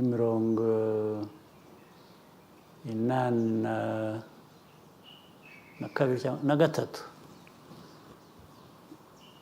nta ahantu twabaga ntabwo twari muri izi ntambara z'abaturanyi n'iki nta miti bahari ntaki nibuka kuri iyo porogaramu wari uzi ko nibuka ko wavuze inyabarasanya ni ibintu usanga mu mirima so ndabifata ndabikora nta ni bandage yari ihari icyo gihe aho twari turi mfata ikirere ndahambira mpiyambirizaho nuko nakize ahantu hano so urubyiruko rwacu rero n'abakuru ikinyarwanda bavuga ukayoberwa kivanze n'ikirundi n'ikinyekongo n'ikigande muzafashe mushyiraho porogaramu mujye mubigisha hari ikintu cyaje sinzi aho cyavuye niba ari kujya mu kiliziya cyane mu kiliziya uzi ko bahereza ukarisitiya so buri kintu cyose ubu cyabaye guhereza ariko nababwiye ubushize mbasetse ndabwira ariko kwirahira mu kinyarwanda uvuga ngo yampaye inka biba bikwiriye kwibutsa umuntu ko utavuga guhereza uvuga guhabwa yampaye ntabwo bavuga ngo yampereje inka kugira ngo niho bigeze nibyo bazajya bavuga uvuga yampaye namuhaye guhereza ni nko gufata ikintu gutya kubwira umuntu uti mpereza icyo kintu niyo akiti yo gufata ikintu ariko guha umuntu kumugenera ni byinshi cyane byavuga ntabwo bayihinduye ntabwo n'ibindi byinshi ibyo nagira ngo mpere kuri ibyo rero ariko ni ngombwa mudufashe hari abatabizi abana batoya cyangwa batarabizi birahari abatabizi abo ni abarakori the innocent category hari abandi babizi ariko ngira ngo bibwira ko kubigoreka ukabivuga utyo ni ubusitari so ariko twebwe icyo dukora dukwiye kwigisha abantu bariya batabizi kuko ku buryo bufite ishingiro bakaba bakwiga bizabatwara umwanya bizabatwara iki abashaka kubigoreka babizi icyo ntacyo twabakorera nta kubyihorera ariko hari ikintu bavuga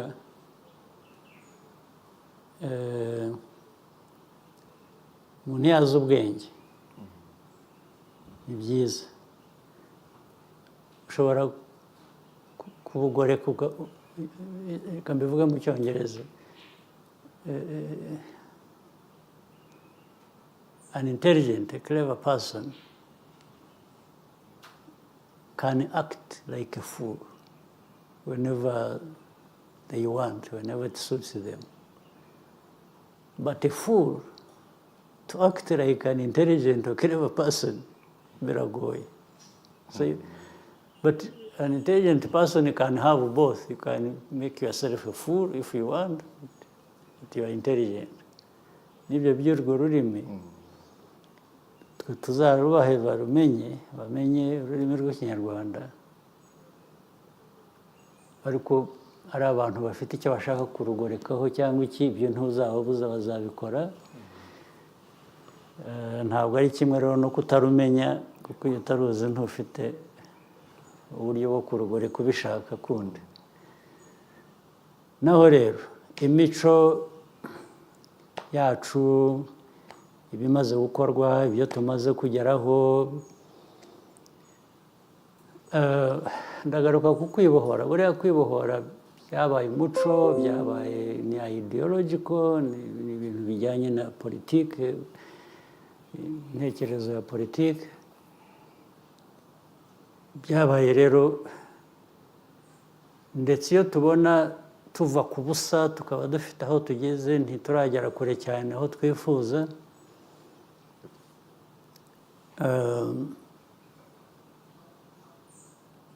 Byabaye umuco, abantu bamaze muri politiki yacu, muri kamere yacu nk'u Rwanda. Icyo nifuza, icyo nakangurira abantu, dukomeze tuba abantu bakemura ibibazo byabo, batitera ibibazo. Biba umuco nabiribona iby'amashuri, noneho abantu bakanayagana bakiga, cyangwa iby'amavuriro, abantu bakajya, yaba afite uko yumva atameze neza akibuka kugana ivuriro, cyangwa biriya twashyizeho by'abantu bakora, bafasha, bakora ibikorwa by'ubuzima, bagana abantu bakababunganira. Biriya ni umuco umaze kutujyamo wa politiki w'imikorere, wo guteza imbere, ndetse twakomeza tukarushaho, tugahera ku byo tumaze kugeraho, dufite mu bikorwa remezo, mu mashuri, mu by'ubuzima, mu by'ubuhinzi n'ubworozi, kugira ngo twihaze kandi tworore, duhinge bya kijyambere, duhahire amasoko. Kugana amasoko no gushaka kugira ngo tugire ibidutunga bitubutse kuri buri wese. Ntabwo ari ibyo bikorwa gusa, iyo nyuma yabyo hatari umuco, n'ibi by'isuku, isuku tugira, haba mu mujyi, haba mu mago, haba mu byaro, haba he, ni umuco ufasha iterambere ry'igihugu. Ibyo rero birafasha, kandi bifasha gukemura ibibazo. Ubundi abantu ibibazo abenshi barekera leta ngo izaza ibikemure, kandi bakwiye kuba babikemura no hagati yabo, abantu bakishyira hamwe gusa bagakemura ikibazo. Birafasha, bifasha igihugu, bifasha abagituye. Ni umuco mwiza dukwiye gukomeza gukoresha gukemura ibibazo. Naho ibi bindi by'amatora tugiye kujyamo, byo dusaba ngo badushyigikire, dukomeze tubayobore, nta kindi kiba kiri mu bitekerezo, ni ukubayobora muri ibyo bikorwa birushijeho, bikaba byinshi, bigatera imbere. Murakoze nyakubahwa Perezida wa Repubulika, mwari mutanze inshingano ko itangazamakuru rikwiriye gufata iya mbere mu kwigisha neza Ikinyarwanda n'izindi ndimi, birumvikana zikavugwa neza. Birumvikana, mubivuze kenshi. Ubu abanyamakuru, ibigo by'itangazamakuru bigiye gukomanga ku nteko y'umuco, bagiye kujya muri Mineduc, ariko baravuga bati ese turabikorera, murashyiramo amafaranga, Your Excellency? Amafaranga, icya mbere nataranashyiramo n'amafaranga. Biba byakundaga umuntu yabishyiramo amafaranga, ariko nka porogaramu yo ku maradiyo cyangwa iki, abantu bashobora gushyiramo amafaranga kugira ngo izo porogaramu ariko aba mbere bica urwo rurimi ni n'abo banyamakuru ubwabo. Arashaka ko bamwishyura kugira ngo avuge ururimi ruzima. Ibyo kuri porogaramu tuzishyura, abantu bakwishyura kugira ngo porogaramu zihoreho, kandi ubwo bituma nyine ababa bafite amaradiyo na za televiziyo bashobora kubona amafaranga. Ariko ntabwo nakwishyura umuntu ngo yo kugoreka ururimi.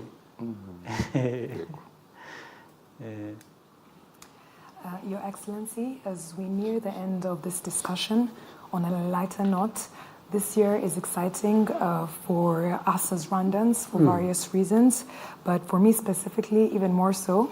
I'm a first-time voter, and we are part of a generation that inherited a different country than the one you liberated. You have mentioned before that you were an accidental president. When the situation called for it, you stepped up. My question to you, Mr. President, what do you think stepping up looks like for my generation?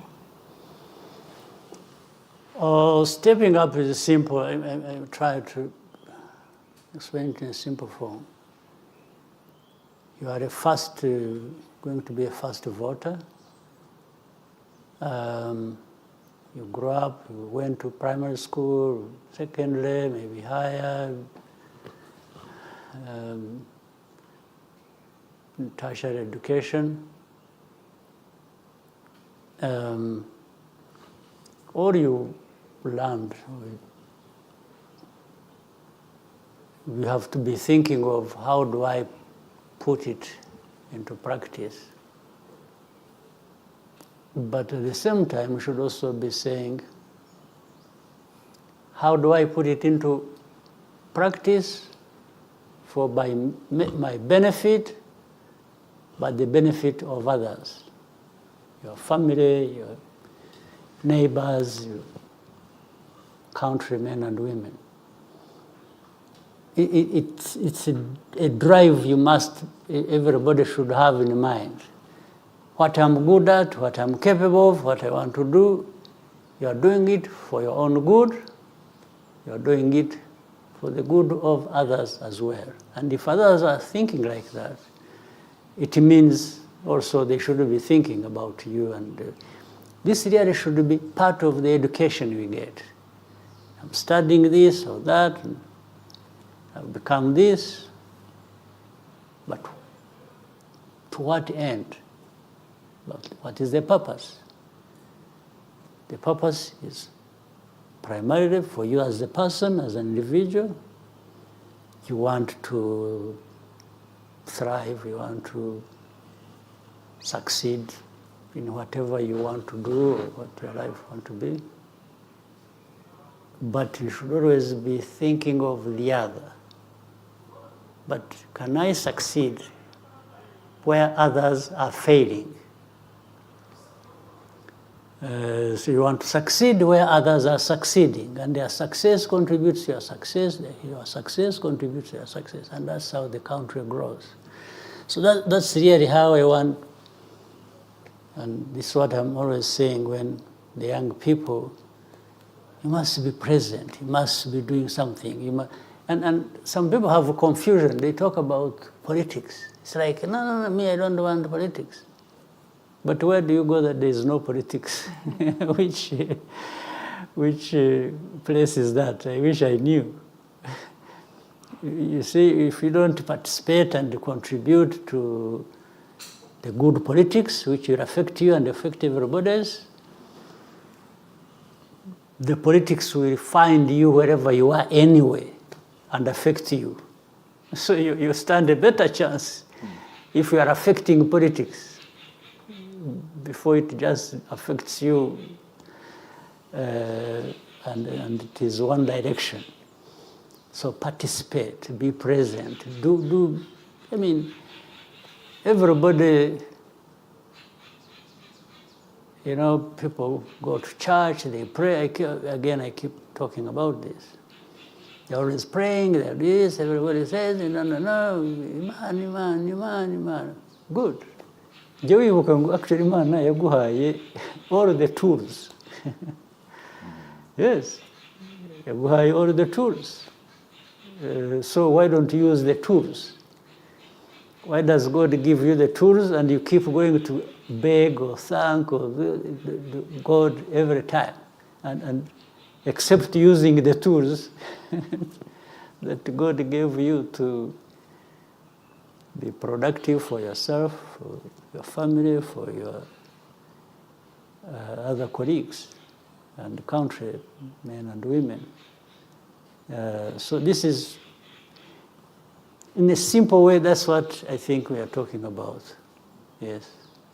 And to have confidence in yourself. You say, you can do something.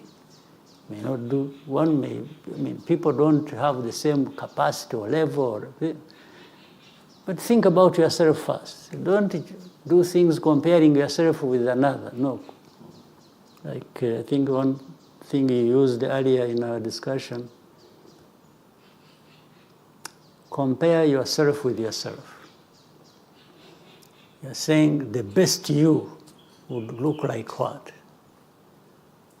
And then the way you are. So you're trying to walk this journey to who you are, to the best yourself, right? That's the young people of this country of ours need to think like that, to grasp it. It will give you what you want. Yes, please. Okay, I was just going to add, there's a saying that goes around sometimes that people say that the youth are the leaders of tomorrow. However, you have continued to encourage us and let the youth know that the change needs to start now and today. Do you think the youth have taken up that call? Yes and no. Yes, because I think there are those who are really making the effort. Not only now, but the other day, when we talk about liberation, the people who really liberated this country were as young as you are now, or even slightly younger.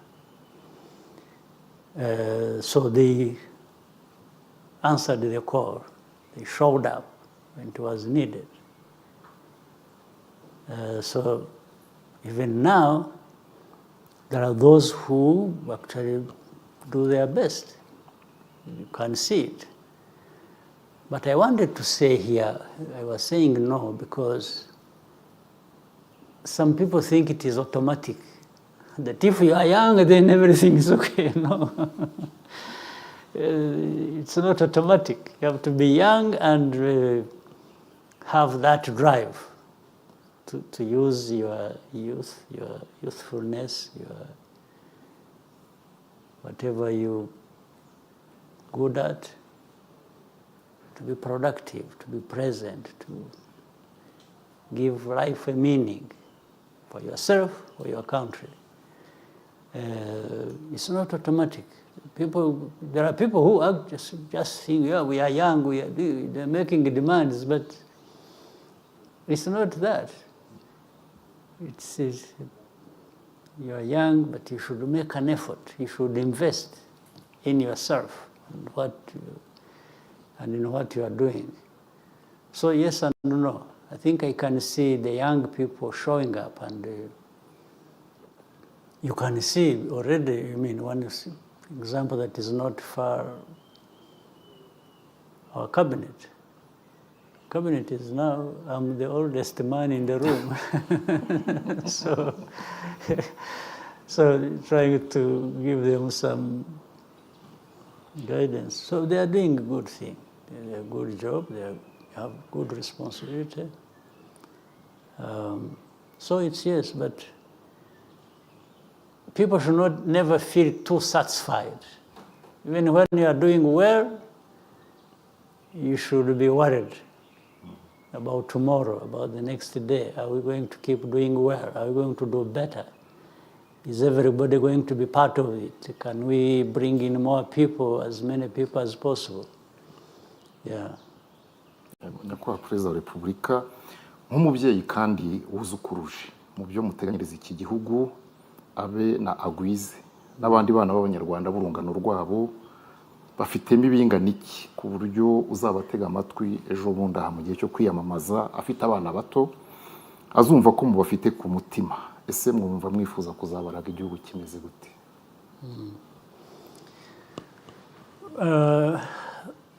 Mbere na mbere abafite abana bose, ari abafite abuzukuru, ari abafite uburere tuzabaha, uburere tubaha ni ingirakamaro kuko nibo bazaba bakurikira batera ikirenge cyabo mu cyacu uko ibihe bigenda bisimburana generation to generation. So guha abana nk'abo buzukuru nk'abo uvuze amazina nabona nzi ko nakiyibuka kwibagirwa abana b'umukuru w'igihugu.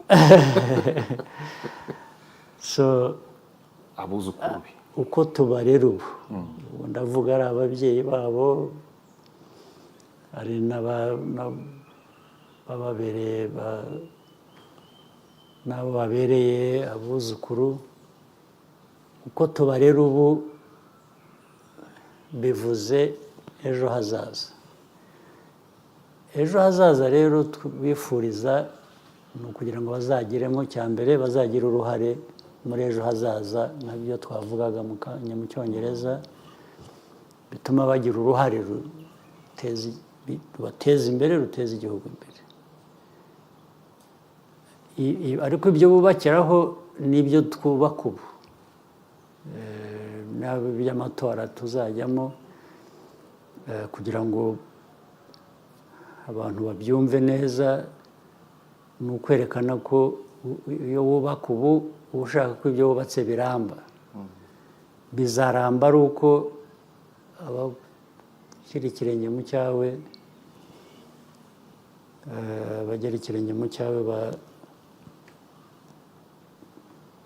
bafite aho bagana wubatse nibyo twubaka rero y'amatora ni ukuvuga ngo turubaka kugira ngo